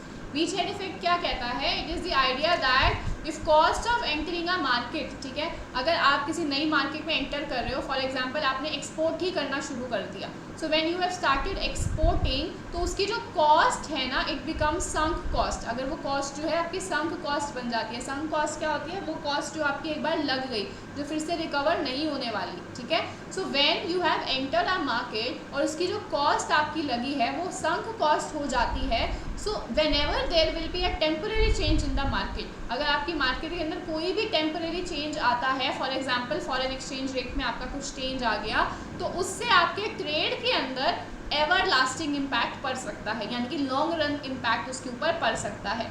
इसी वजह से जो आपके एक्सपोर्टर्स होते हैं वो आपके प्राइस को उतना चेंज नहीं करते जिस प्रपोर्शन में आपकी करेंसी डेप्रिशिएट हुई है, यानी कि जो भी आपके एक्सचेंज रेट में चेंज आया है उसके प्रपोर्शनेटली एक्सपोर्टर्स या इंपोर्टर्स अपने प्राइस को चेंज नहीं करते हैं. They are reluctant to change that price.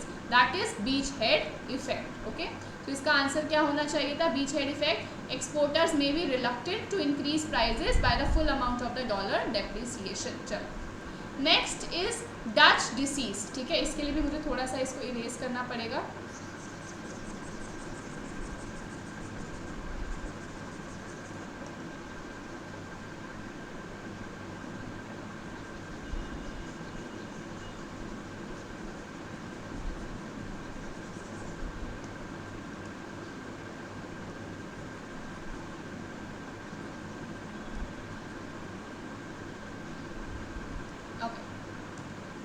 Next is आपका डच डिसीज. अब ये क्या होता है भाई? सो दिस इज कॉजल रिलेशनशिप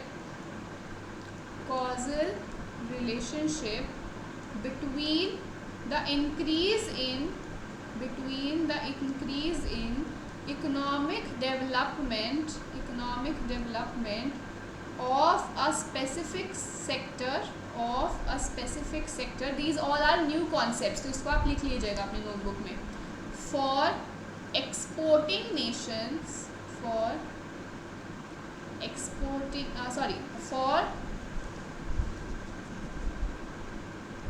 इसको हम खाली छोड़ देते हैं. This is of a specific sector and a decline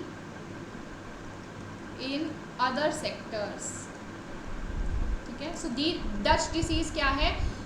वो रिलेशनशिप कि अगर आपकी इकोनॉमी के अंदर एक जो सेक्टर है वो काफ़ी ज़्यादा इम्प्रूव हो रहा है, उसकी काफ़ी इकोनॉमिक डेवलपमेंट हो रही है, लेकिन बाकी जो सेक्टर्स हैं आपके, जो इम्पोर्टेंट सेक्टर्स हैं, वो लेस कम्पिटिटिव हुए जा रहे हैं, उनके अंदर डिक्लाइन आ रहा है, उनकी डेवलपमेंट नहीं हो रही, उल्टा वो डिक्लाइन हुए जा रहे हैं. So this is known as Dutch disease. ठीक है, अब ऐसा होता क्यों है? देखो, अगर एक सेक्टर के अंदर रेवेन्यू आपके इंक्रीज कर जाएँ, ठीक है, so revenues in one sector is increasing. ठीक है, एक सेक्टर के अंदर आपके रेवेन्यूज जो इंक्रीज कर रहे हैं, वो डेवलप कर रहा है आपका सेक्टर, तो इससे होगा क्या? आपकी जो करेंसी है वो अप्रिशिएट करेगी.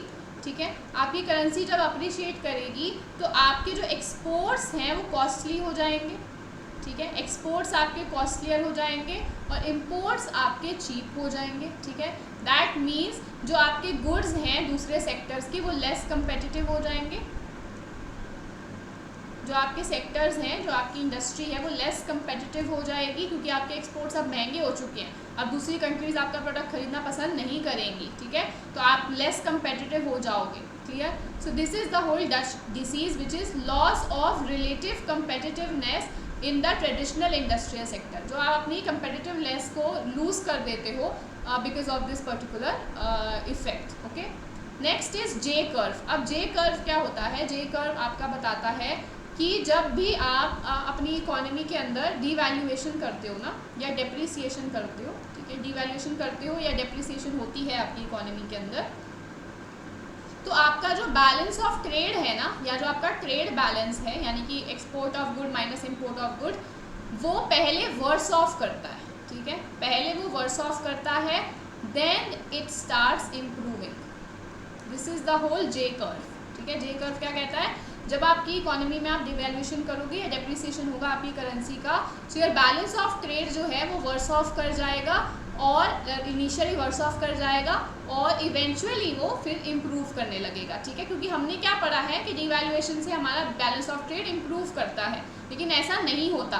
पहले वो वर्स ऑफ करता है initially, then it starts improving. ऐसा दिखता है आपका जे कर्व, देखो this it looks like this, ठीक है। यहाँ पे है आपका टाइम, यहाँ पे आपका ट्रेड बैलेंस।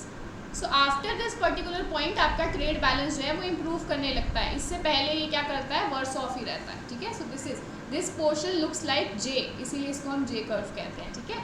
चलो तो ये हो गया आपका जे कर्व का कॉन्सेप्ट ना। व्हाई इज दिस हैपनिंग, ऐसा होता क्यों है, ऐसा इसीलिए होता है बिकॉज इनिशियली, ठीक है, इनिशियली क्या होता है, आपके जो इंपोर्ट के प्राइजेस होते हैं ना वो ज़्यादा बहुत जल्दी बढ़ते हैं, लेकिन आपके जो एक्सपोर्ट के प्राइजेस होते हैं ना वो उतना जल्दी नहीं बढ़ते, और आपके जो quantities of export and import होती है वो भी फिक्स रहती है, ठीक है।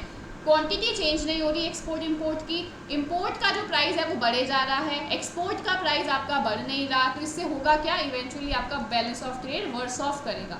लेकिन ओवर टाइम जब आप थोड़ा धीरे आपका इफेक्ट जो है वो आने लगेगा जब डिवैल्यूएशन का, तो आपके जो एक्सपोर्ट के प्राइजेस हैं वो इंपोर्ट के प्राइजेस के साथ क्या करने लगेंगे, मैचअप करने लग जाएंगे, और इवेंचुअली आपका BOT जो है वो इम्प्रूव करने लगेगा, ठीक है। तो this is J curve. So first, second, third, fourth, third option is the right answer. आगे बढ़ते हैं, next question.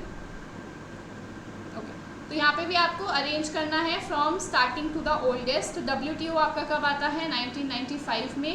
ADB Asian development bank आपका कब आता है, 1966। देन UNCTAD आपका आता है इन 1964, this is 1966, okay, this is 1964। World bank आता है 1944।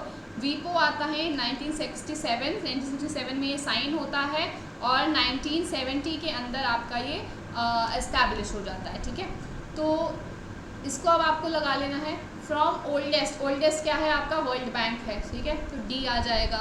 देन उसके बाद है आपका UNCTAD C, देन आपका आएगा ADB, देन आपका आएगा WIPO, एंड लास्ट में आपका आ जाएगा WTO। तो DCBEA, सो फर्स्ट ऑप्शन आपका आ गया, ठीक, ओके।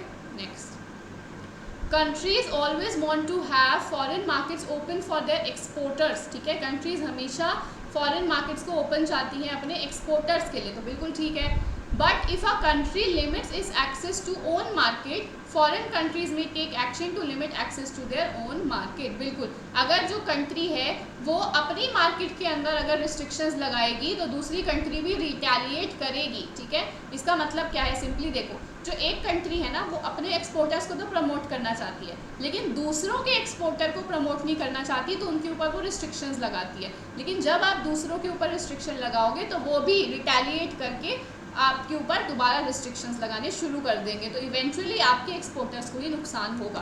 तो this is right statement, okay.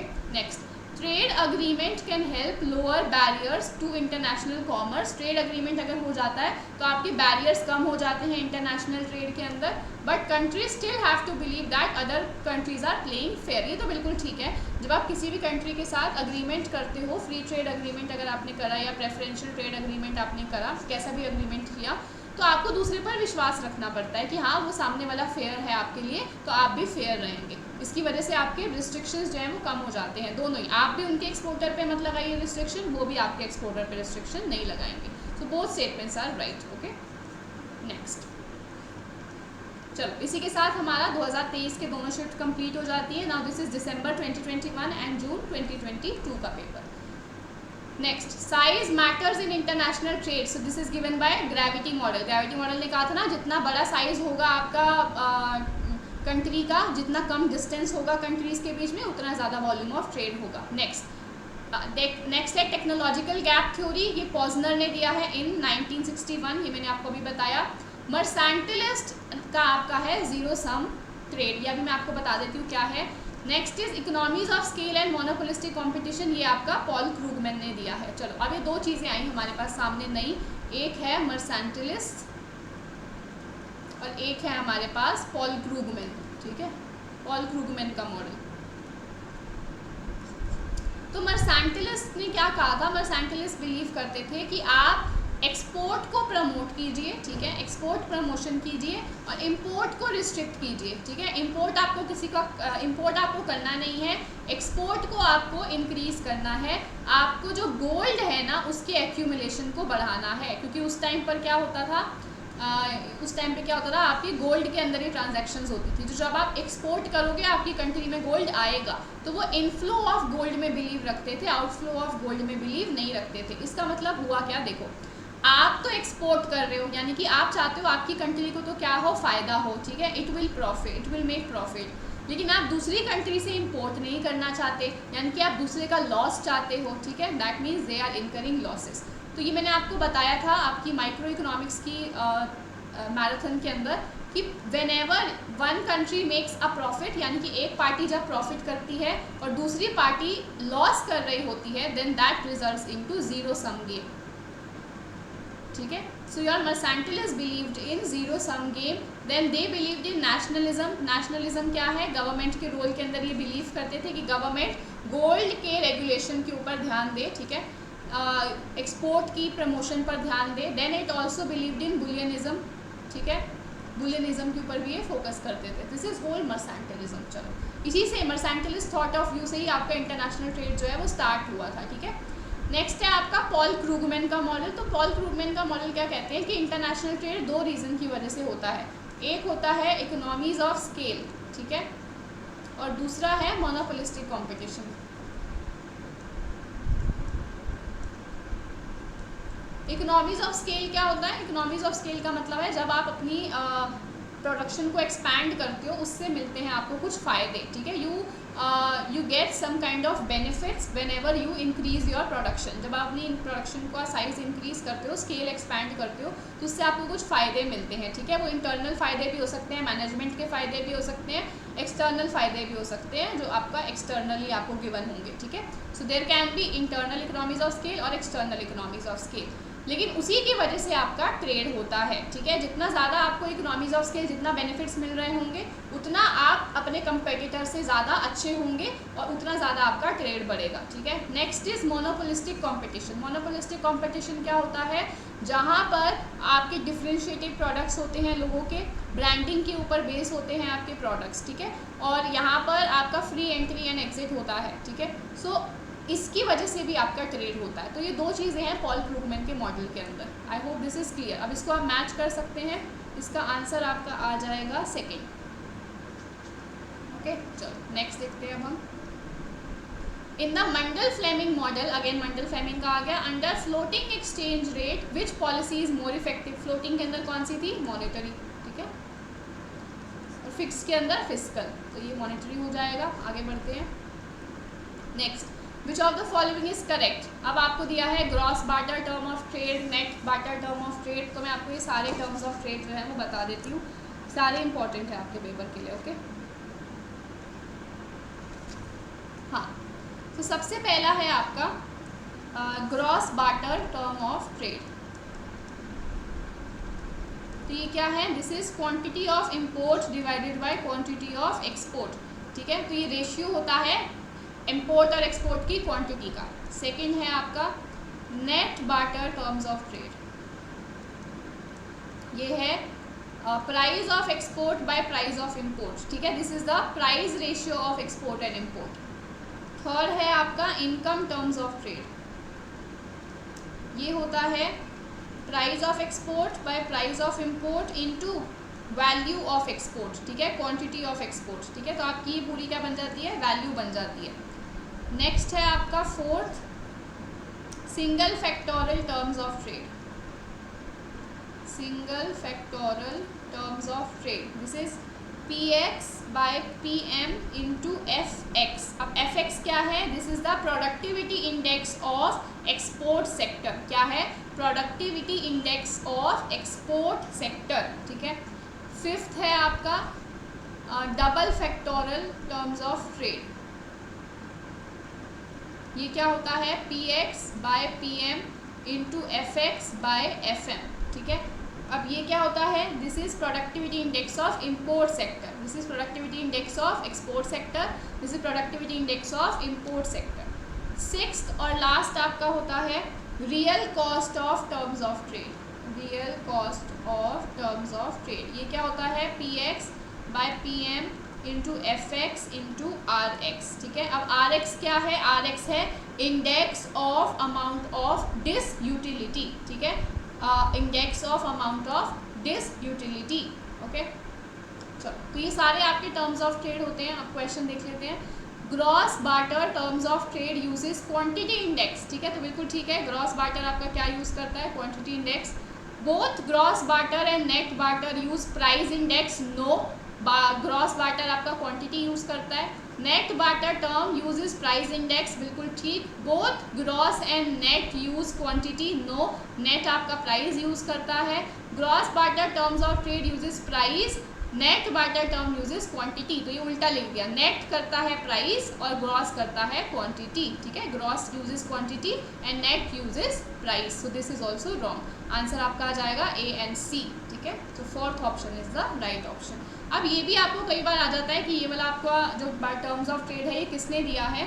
So gross आपका दिया है एफ डब्ल्यू टॉजिग ने, एफ डब्ल्यू टॉजिग। नेट बार्टर भी आपका किसने दिया है, एफ डब्ल्यू टॉजिग ने। थर्ड दिया है इनकम डॉरेंस ने, G S Dorrance. Single factorial, double factorial और रियल कॉस्ट यानी कि आपका फोर्थ, फिफ्थ एंड सिक्स दिया है वाइनर ने। ठीक है, चलो आगे बढ़ते हैं। अब देखो अगेन ये क्वेश्चन आपका आ गया, मैंने आपको बोला था ये क्वेश्चन आएगा आगे WTO मिनिस्टीरियल से रिलेटेड। तो इन सब का मैंने आपको ईयर जो है वो बता दिया था, कौन सा पहले आया कौन सा बाद में आया। सो उरुग्वे जो है आपका सबसे लास्ट में आया था, बी आपका सबसे लास्ट में आया, सो ये तो गलत ही हो जाएगा। देन टोक्यो इससे पहले आया था आपका, I guess Tokyo a. So this is also wrong, ये वाला आना, इन दोनों में से कोई आएगा। सबसे पहले आपका सी या ई, सी या ई। सो NAK सबसे पहले आपका आया था इनमें से। So I guess third option should be the right. ठीक है, NAK आई गेस सबसे इनमें सबसे पहले आया था। I can check that also but अभी जस्ट मैंने आपको बताया इससे रिलेटेड। हाँ, NAK आपका सबसे पहले आया, देन टोक्यो आया, देन आपका Dillon, then Tokyo and last में उरुग्वे। तो third option is the right option. ये अभी मैंने आपको लिखवाया था। चलो next, which of the following are correct. ठीक है, सो करंट अकाउंट में मर्चेंडाइज एक्सपोर्ट आता है। करंट अकाउंट में मैंने अभी आपको बताया था क्या क्या आता है। गुड्स का export and import, merchandise is good. Current account do not include merchandise export आता है। Current account include invisible export, बिल्कुल ठीक। Do not include invisible, no, invisible क्या है आपका, services. Okay, current account include both merchandise import and invisible export and import. So this is also right. ठीक है, दोनों गुड्स का भी और सर्विसेज का भी आता है करंट अकाउंट में। So A, C and E, A C and E, second option is the right option. Next question देखते हैं आप। In which stage product cycle model imitating country starts producing the product for domestic consumption। अपनी consumption के लिए कौन सी stage में करती थी। फर्स्ट स्टेज के अंदर इनोवेटिंग ने बनाया और अपनी कंट्री में ही बेचा। सेकंड में इनोवेटिंग ने दूसरी कंट्रीज़ में बेचा। तीसरे में इमिटेट किया और अपनी कंट्री के अंदर उन्होंने बेचा। ठीक है, इमिटेटिंग कंट्री ने। चौथी में इमिटेटिंग ने दूसरी कंट्रीज़ में बेचा। पांचवी में इमिटेटिंग कंट्री ने फिर से इनोवेटिंग कंट्री में बेचा। तो आपका ये थर्ड हो जाएगा। ठीक है, next, what does the result of first empirical test of Heckscher Ohlin model by Wassily Leontief find. ठीक है, अब देखो आपका ये जो इन्होंने कहा है first empirical test, this is known as Leontief paradox. ठीक है, दिस इज लियोनोव पैराडॉक्स। ना this is the contradiction for Heckscher Ohlin model. ठीक है, HO मॉडल का ये कॉन्ट्राडिक्शन है। तो HO मॉडल ने क्या कहा था, HO मॉडल ने कहा that a country will export it's export a factor, produce and export a commodity which uses intensively its abundant factor। ठीक है, यानी कि इसका मतलब क्या है, एक कंट्री जो है उसी प्रोडक्ट को एक्सपोर्ट या प्रोड्यूस करेगी जिसमें वो अपने अबंडेंट फैक्टर को ज़्यादा यूज़ करती है। फॉर एग्जांपल, अगर एक कंट्री लेबर अबंडेंट है, अगर एक कंट्री लेबर अबंडेंट है तो वो एक्सपोर्ट करेगी लेबर इंटेंसिव कमोडिटी को, और अगर एक कंट्री कैपिटल अबंडेंट है तो वो एक्सपोर्ट करेगी कैपिटल इंटेंसिव कमोडिटी को, ठीक है। एंड उल्टा हो जाएगा, जो लेबर अबंडेंट है वो कैपिटल इंटेंसिव को इंपोर्ट करेगी और जो कैपिटल अबंडेंट है वो लेबर इंटेंसिव को इंपोर्ट करेगी, सिंपली, ठीक है। और इसी की वजह से ट्रेड भी हो रहा है because of the differences in factor endowments, difference in factor endowments, ठीक है।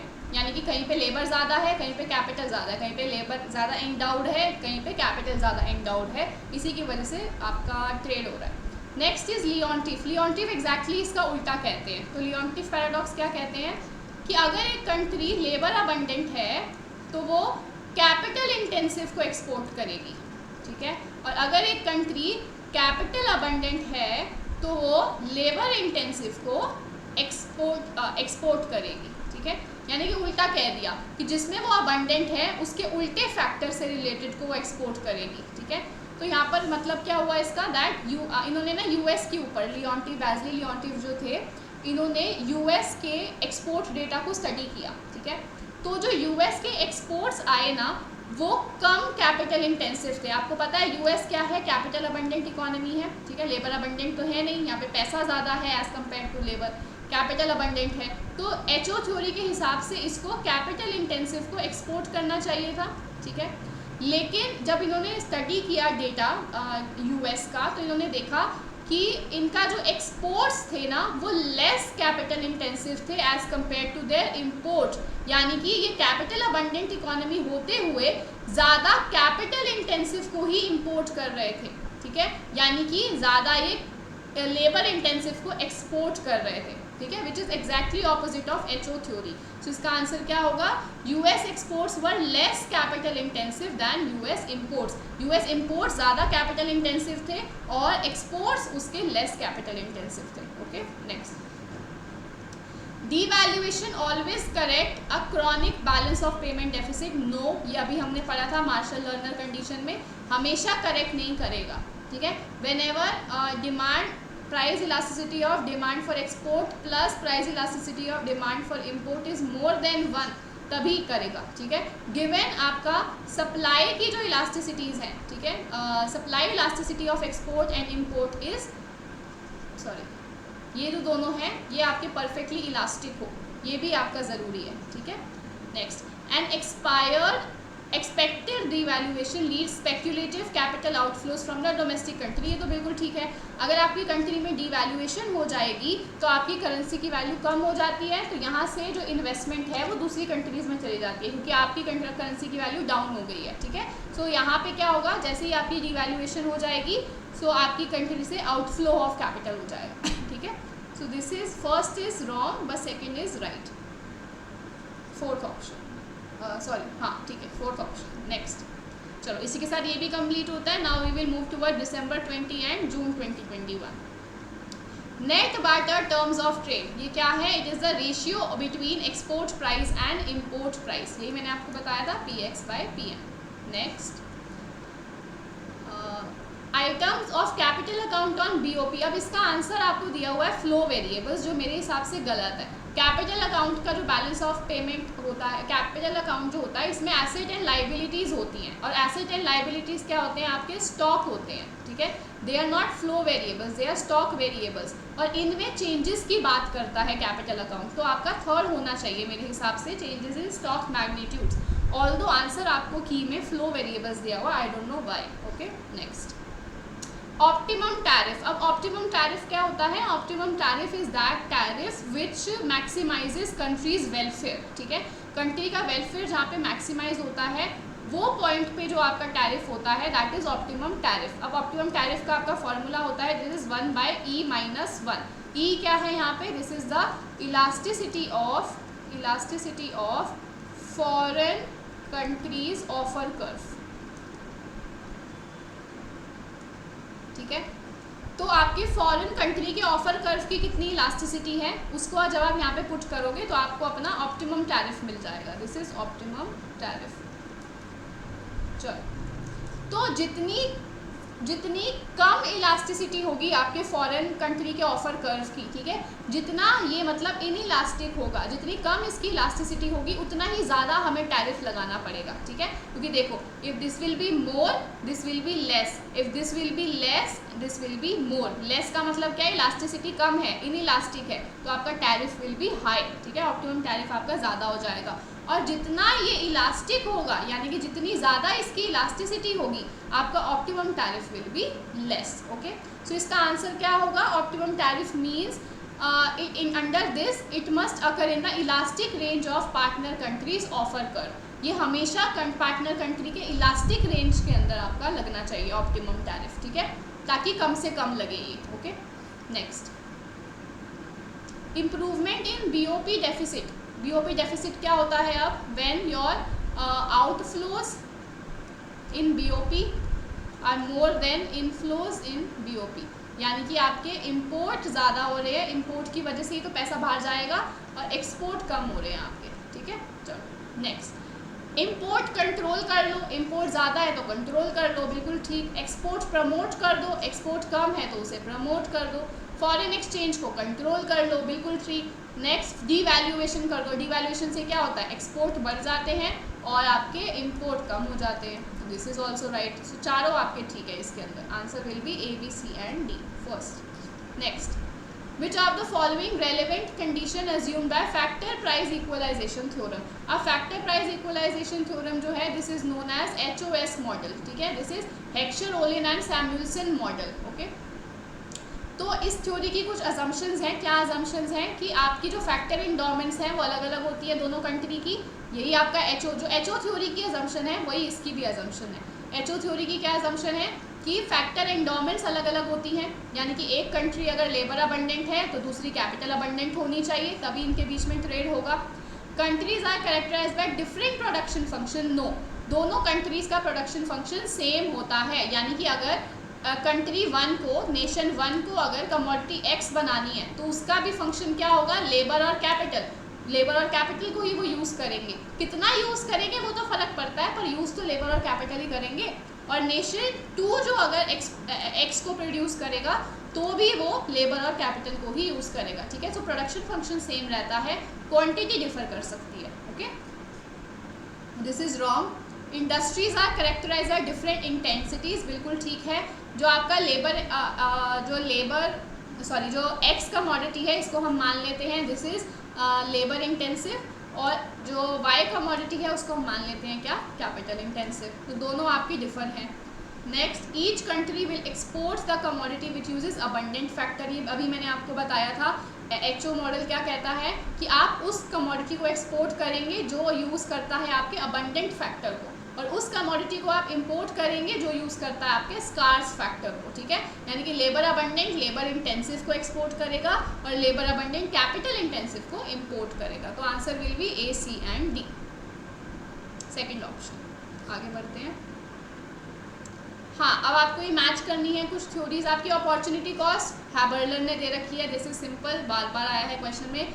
रियल कॉस्ट आपकी बेस्टेबल ने दे रखी है। Supply side Alfred Marshall and Edward, sorry supply side आपकी रिकार्डो ने दी है, सॉरी,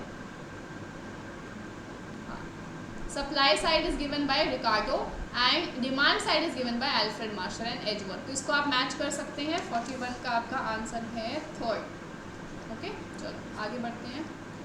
ये अब है हमारा जून 2020 का पेपर, इसको डिस्कस कर लेते हैं। So Marshall Lerner condition should be fulfilled for the success of devaluation, बिल्कुल ठीक है। मार्शल लर्नर कंडीशन आपकी फुलफिल होनी चाहिए अगर आपको डिवैल्यूएशन से फ़ायदा चाहिए। डिवैल्यूएशन आपके एक्सपोर्ट को कॉस्टली करता है, नो, आपके एक्सपोर्ट को चीप कर देता है डिवैल्यूएशन, ठीक है। इसीलिए तो आपके एक्सपोर्ट्स बढ़ते हैं क्योंकि सस्ते हो गए हैं, इम्पोर्ट्स आपके कॉस्टलियर हो जाते हैं, ठीक है, तभी तो इंपोर्ट्स कम होते हैं डिवैल्यूएशन से, क्योंकि अब वो महंगे हो गए हैं। So this is wrong, first is right. Next question, Rybczynski's theorem, ठीक है, एंड स्टॉल्पर-सैमुएल्सन। अब आपको ये बता देती हूँ मैं, स्टॉल्पर-सैमुएल्सन तो बता चुकी, अब इसको देख लेते हैं हम क्या दिया हुआ है। स्टॉल्पर-सैमुएल्सन theorem postulates that an increase in the relative price of a commodity, for example result of tariff, tariff की वजह से अगर प्राइस इंक्रीज हो जाता है तो इट डिक्रीजेज द रिटर्न्स और earnings of the factor use intensively in the production. तो गलत कह दिया इसने, देखो स्टॉल्पर ने क्या कहा था, जिस सेक्टर पे आप टैरिफ लगाते हो, ठीक है, उस सेक्टर को फायदा होता है, और वो सेक्टर कौन सा होता है आपका, स्कार्स फैक्टर, ठीक है। जिस सेक्टर पे आप टैरिफ लगा रहे हो वो कौन सा सेक्टर है आपका, स्कार्स फैक्टर वाला सेक्टर है, ठीक है। तो उसको तो फायदा होता है, it benefits the scarce factor का जो है, ठीक है, इट बेनिफिट्स दैट सेक्टर। तो यहाँ पर तो बेनिफिट होना चाहिए, तो डिक्रीज कैसे होंगे रिटर्न, आपके रिटर्न्स तो इंक्रीज होंगे, ठीक है। सो डिक्रीज नहीं, यहाँ पे इंक्रीज आना चाहिए था, so this is wrong. Next, Rybczynski theorem क्या कहती है, अब रिबिन्स्की थ्योरम कहती है कि अगर आपका जैसे दो आप गुड्स प्रोड्यूस करना चाहते हो, एक एक्स है एक वाई है, ठीक है, इन दोनों में से किसी भी कमोडिटी का जो इंटेंसिवली यूज्ड फैक्टर है ना, फॉर एग्जांपल अगर ये कमोडिटी एक्स है, इसमें आप लेबर ज़्यादा यूज़ करते हो, कमोडिटी वाई है जिसमें आप कैपिटल ज़्यादा यूज़ करते हो, और आपकी इकोनॉमी में जो लेबर की सप्लाई है ना वो इंक्रीज कर जाती है, ठीक है। फॉर एग्जांपल आपकी इकोनॉमी में लेबर जो है वो बढ़ जाती है, तो इससे होगा क्या, आपकी जो एक्स की प्रोडक्शन है वो तो इंक्रीज कर जाएगी मोर देन प्रोपोर्शनेटली, ठीक है, यानी कि जितनी आपकी लेबर बढ़ी उससे भी ज़्यादा आपकी एक्स की प्रोडक्शन बढ़ जाएगी,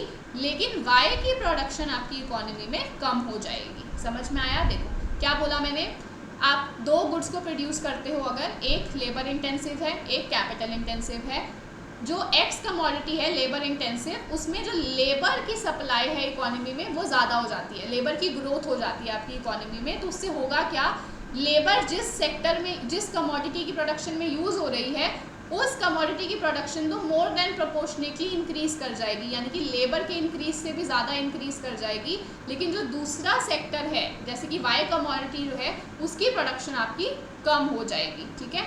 सो ये आपका कहता है रिबिन्स्की की थ्योरम। अब देखो यहाँ क्या कह रहे हैं, Rybczynski theorem postulate that at constant commodity price and increase in endowment of one factor, ठीक है, लेबर आपकी इंक्रीज हो गई, increases by will increase by a greater proportion the output of the commodity which intensive in that factor, ठीक है, greater than proportion intensive, X आपका intensively labour को use कर रहा था, उसकी प्रोडक्शन तो मोर देन प्रोपोर्शनेटली बढ़ेगी and will reduce the output of the other commodity, Y की प्रोडक्शन कम हो जाएगी। So this statement is right, okay.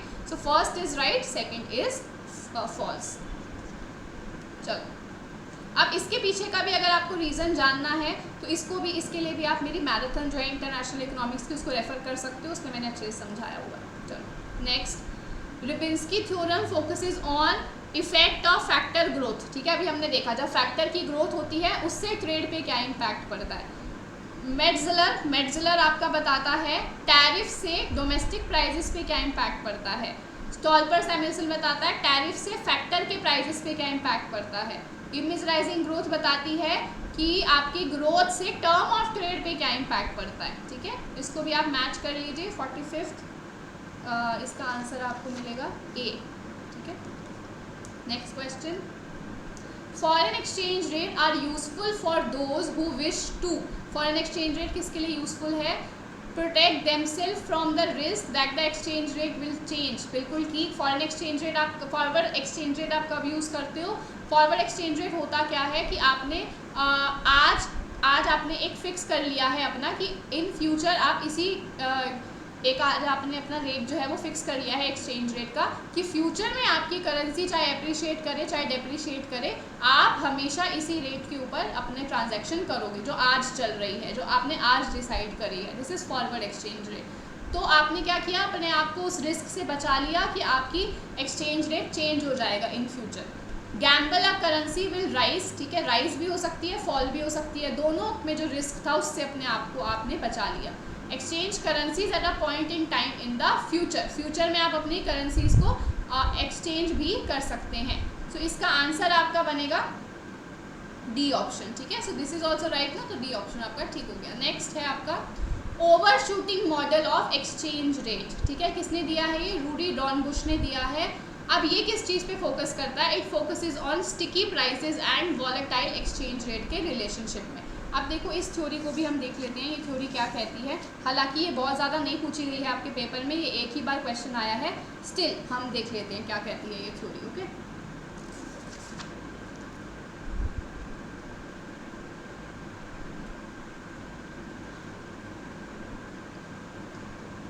Overshooting model of exchange rate, चलो गिवन बाय रूडी डॉर्नबुश। चलो अब ये थ्योरी क्या कहती है ये देखो, दैट देयर इज, देखो इन शॉर्ट रन, अगर in short run,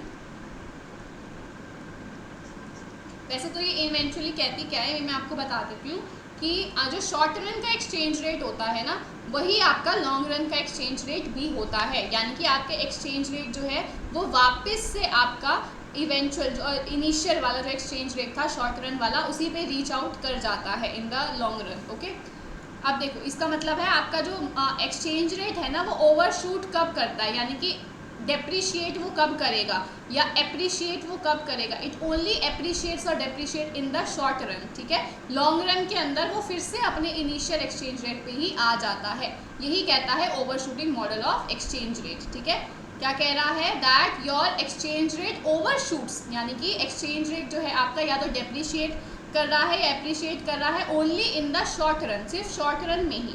long run के अंदर it will come back to its initial position पे वो आ जाएगा। चलो, सो इन शॉर्ट रन क्या है, if money supply increase, money supply अगर बढ़ेगी, आपका LM जो है वो राइट वर्ड शिफ्ट हो जाएगा। ठीक है, आपके LM ने राइट वर्ड शिफ्ट कर जाना है, जिससे आपका इंटरेस्ट रेट फॉल कर जाएगा।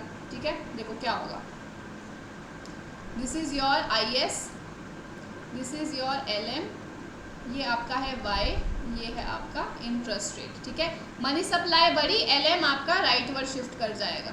ठीक है, राइट वर्ड शिफ्ट किया तो आपका इंटरेस्ट रेट क्या हुआ, सॉरी मैंने IS शिफ्ट कर दिया गलती से,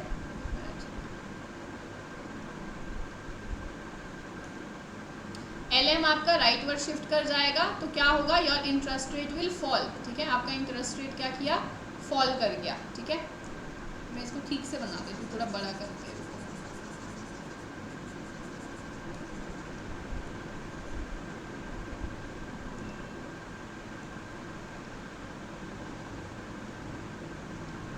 this is your IS, this is your LM, जहाँ पे इंटरसेक्ट कर रहे हैं, this is your interest rate and this is your income. Okay, चलो LM आपका राइट वर्ड शिफ्ट कर गया, क्यों शिफ्ट किया, क्योंकि मनी सप्लाई इकोनॉमी में बढ़ गई, तो इससे क्या होगा, आपका इंटरेस्ट रेट जो है वो फॉल कर गया। ठीक है, इंटरेस्ट रेट आपका फॉल कर गया। चलो, अब इंटरेस्ट रेट जब फॉल किया तो आपका डोमेस्टिक इंटरेस्ट रेट लेस हो गया है, domestic interest rate is less than the international interest rate.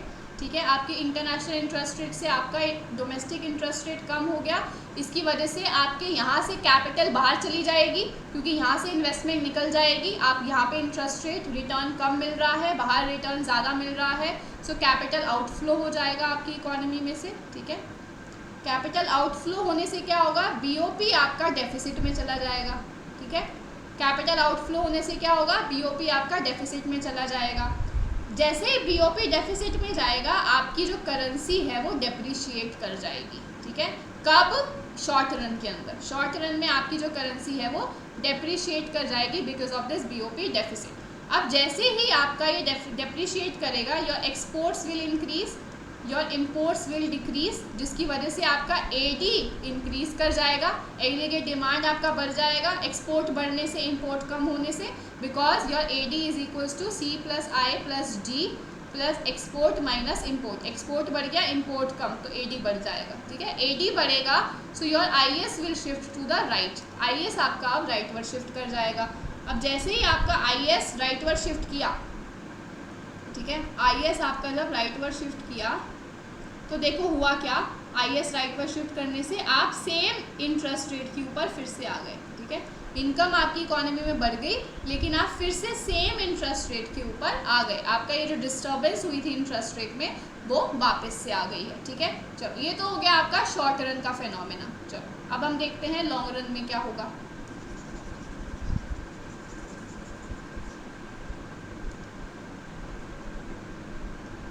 Long run में यहाँ पे समझाती हूँ। सो इन लॉन्ग रन में क्या होगा, जैसे ही आपका IS जो है वो राइट वर्ड शिफ्ट किया था, ठीक है, IS राइट वर्ड शिफ्ट किया तो इससे क्या होगा, आपकी AD जो थी वो बढ़ गई थी, AD बढ़ने से क्या होगा, प्राइजेस बढ़ जाएंगे। शॉर्ट रन में आपके प्राइजेस क्या थे, स्टिकी थे, प्राइजेस वर स्टिकी, प्राइजेज आपके चेंज नहीं हो रहे थे, ठीक है, सेम थे, they were not changing. Long run में वो चेंज कर जाएंगे, लॉन्ग रन में फ्लेक्सिबल हो जाएंगे, तो आपका एडी बढ़ने से प्राइस बढ़ जाएगा, ठीक है। जैसे ही प्राइस बढ़ेगा आपका रियल मनी बैलेंस फॉल कर जाएगा, क्योंकि ये बढ़ गया तो ये फॉल करेगा। रियल मनी बैलेंस फॉल करने से क्या होगा, आपका LM फिर से लेफ्ट वर्ड शिफ्ट कर जाएगा, ठीक है। LM यहाँ से वापस चला गया इस पोजीशन के ऊपर, ठीक है। जैसे ही LM वापस गया, आपका इंटरेस्ट रेट क्या किया, बढ़ गया। आपका इंटरेस्ट रेट यहाँ पर बढ़ गया, ये वाला इंटरेस्ट रेट हो गया आपका। इंटरेस्ट रेट जैसे ही बढ़ा आपकी इकोनॉमी में, so your domestic interest rate is more than the international interest rate, तो बाहर से इन्वेस्टमेंट आएगी, so there will be capital inflow. Capital inflow होगा आपकी इकोनॉमी के अंदर। कैपिटल इनफ्लो होने से क्या होगा, your exports will be less, your imports will be मोर, क्योंकि कैपिटल इनफ्लो से क्या होगा, एप्रिसिएशन, ठीक है, एप्रिसिएशन होगा आपकी करेंसी का। तो एप्रिसिएशन से क्या होगा, एक्सपोर्ट आपके क्या हो जाएंगे, कम, इंपोर्ट आपके बढ़ जाएंगे, तो आपकी एग्रीगेट डिमांड फॉल करेगी, so your IS will shift to the left. आपका IS फिर से लेफ्ट शिफ्ट कर जाएगा, इस पोजीशन पे आ जाएगा। तो इवेंचुअली आप कहाँ पहुँच गए, अपनी शॉर्ट रन वाली पोजीशन में, जो आपने सबसे पहले इनिशियल पोजीशन में आप पहुँच गए। दैट मीन्स आपका एक्सचेंज रेट जो है वो दोबारा से वही पहुँच गया, ठीक है। सो इन लॉन्ग रन आपका जो लॉन्ग रन एक्सचेंज रेट होता है वही शॉर्ट रन एक्सचेंज रेट के बराबर हो जाता है, क्योंकि आपका शॉर्ट रन में प्राइजेस स्टिकी होते हैं, प्राइजेस चेंज नहीं करते हैं, लेकिन एक्सचेंज रेट फटाफट चेंज करता रहता है, वॉलेटाइल होता है, तो आपकी करेंसी में डेप्रिसिएशन हो जाती है, ठीक है, ओवरशूट कर जाता है आपका एक्सचेंज रेट। लेकिन in the long run when your prices are flexible, तो इवेंचुअली आप फिर से अपने इनिशियल एक्सचेंज रेट पे आ जाते हो। यही आपका ओवरशूटिंग मॉडल है। So B is the right, it shows the relationship between sticky prices and volatile exchange rate, ठीक है। सो ये शॉर्ट रन का ही कॉन्सेप्ट बताता है ओवरशूटिंग मॉडल, कि शॉर्ट रन में आपकी डेप्रिसिएशन हो जाएगी, आपका जो एक्सचेंज रेट है वो ओवरशूट कर जाएगा, बढ़ जाएगा, ठीक है। एक्सचेंज रेट बढ़ने का मतलब डेप्रिसिएशन। नेक्स्ट क्वेश्चन देखते हैं, which one of the following is not the objective of IMF। तो IMF का क्या नहीं होता, इंटरनेशनल मॉनेटरी कॉर्पोरेशन होता है, बैलेंस इंटरनेशनल ट्रेड होता है, एंश्योर एक्सचेंज रेट स्टेबिलिटी होता है। प्राइवेट सेक्टर को लोन्स देना इसका काम नहीं होता, ठीक है। So D option is right, okay, क्योंकि नॉट ही उसने पूछा था, D is right. Next, study of international economics, we use the tools of, आपको बताना है किसके टूल्स हम यहाँ पर यूज़ करते हैं इंटरनेशनल इकोनॉमिक्स में। So we use both the tools of micro and macro, and we all extend them, adapt them and integrate them, ठीक है। उनको बढ़ा देते हैं हम, अडेप्ट कर लेते हैं और उनको जोड़ भी देते हैं आपस में। तो 67 का आंसर आ गया आपका 4। Now this is simple absolute cost advantage theory किसने दी है, एडम स्मिथ ने दी है। आपकी फैक्टर प्रपोर्शन थ्योरी आपकी हेक्सर-ओलिन ने, ऑफर कर मार्शल ने, अपॉर्चुनिटी कॉस्ट हैबर्लर ने। इसको अब आप मैच कर सकते हैं, दिस इज B। नेक्स्ट है आपका transportation cost of trade affect. तो ट्रांसपोर्टेशन कॉस्ट आपकी किस चीज़ को अफेक्ट करती है, पैटर्न ऑफ ट्रेड को, boundary between tradable and non tradable good, global supply chain. इसको खाली नॉन ट्रेडेबल गुड्स की बाउंड्रीज को नहीं करती, दोनों को, ट्रेडेबल एंड नॉन ट्रेडेबल दोनों को करती है। So A, B, C and right B option. Then this is the last question I guess, yes. So changes in terms of trade typically puts less developed countries at disadvantage, ठीक है। So terms of trade में जब change आता है, यानी कि आपके price of export या प्राइस ऑफ इम्पोर्ट में जब चेंज आता है, तो आपके लेस डेवलप्ड कंट्रीज नुकसान में चली जाती हैं। ऐसा क्यों होता है, ऐसा इसीलिए होता है क्योंकि जो लेस डेवलप्ड कंट्रीज़ होती हैं वो प्राइमरी गुड्स में, एग्रीकल्चरल गुड्स में ट्रेड करती हैं, जो कि आपके मैन्युफैक्चरर गुड्स से कम इनकम इलास्टिक होती हैं, ठीक है। कम इनकम इलास्टिक होंगी तो उनकी demand in the long run will fall, जिसकी वजह से उनका terms of trade worse off हो जाएगा, ठीक है। So A option is the right, they specialise and trade in agricultural good rather than manufacturer good, okay. चलिए, सो इसी के साथ हमारा इंटरनेशनल इकोनॉमिक्स का जो आज का वीडियो है वो कंप्लीट हो जाता है। जो बाकी के हमारे बच गए हैं 2019 के दोनों पेपर और 2018 के दोनों पेपर्स, वो हम उसकी अलग से वीडियो बना के मैं पोस्ट कर दूंगी। अगर आपको ये वीडियो अच्छी लगी है, आपको लगा है हेल्प हो रही है आपकी इन मैराथन से, तो आप इस वीडियो को लाइक ज़रूर कर दीजिएगा, अपने फ्रेंड्स के साथ शेयर ज़रूर कर दीजिएगा। आप मेरे चैनल को सब्सक्राइब कर सकते हैं और नीचे जो बेल आइकन है उसे आप प्रेस कर सकते हैं to never miss a video from my channel. आप मेरे टेलीग्राम चैनल को ज्वाइन कर कर लीजिए to get the PDF of this particular video and any PDF of any kind of video that I am posting on my channel. आप मेरे Instagram पर भी मुझे फॉलो कर सकते हैं। देन आप मुझे किसी भी बिजनेस इंक्वायरी के लिए या किसी भी क्वेरी से रिलेटेड आप मुझे ईमेल भी लिख सकते हैं on the given email ID on your screen. So thank you so much everyone for joining today's video. अब नेक्स्ट वीडियो में जल्दी ही पोस्ट करूँगी, तब तक के लिए stay healthy, wealthy and nerdy and do not forget to mind your economics. Thank you so much.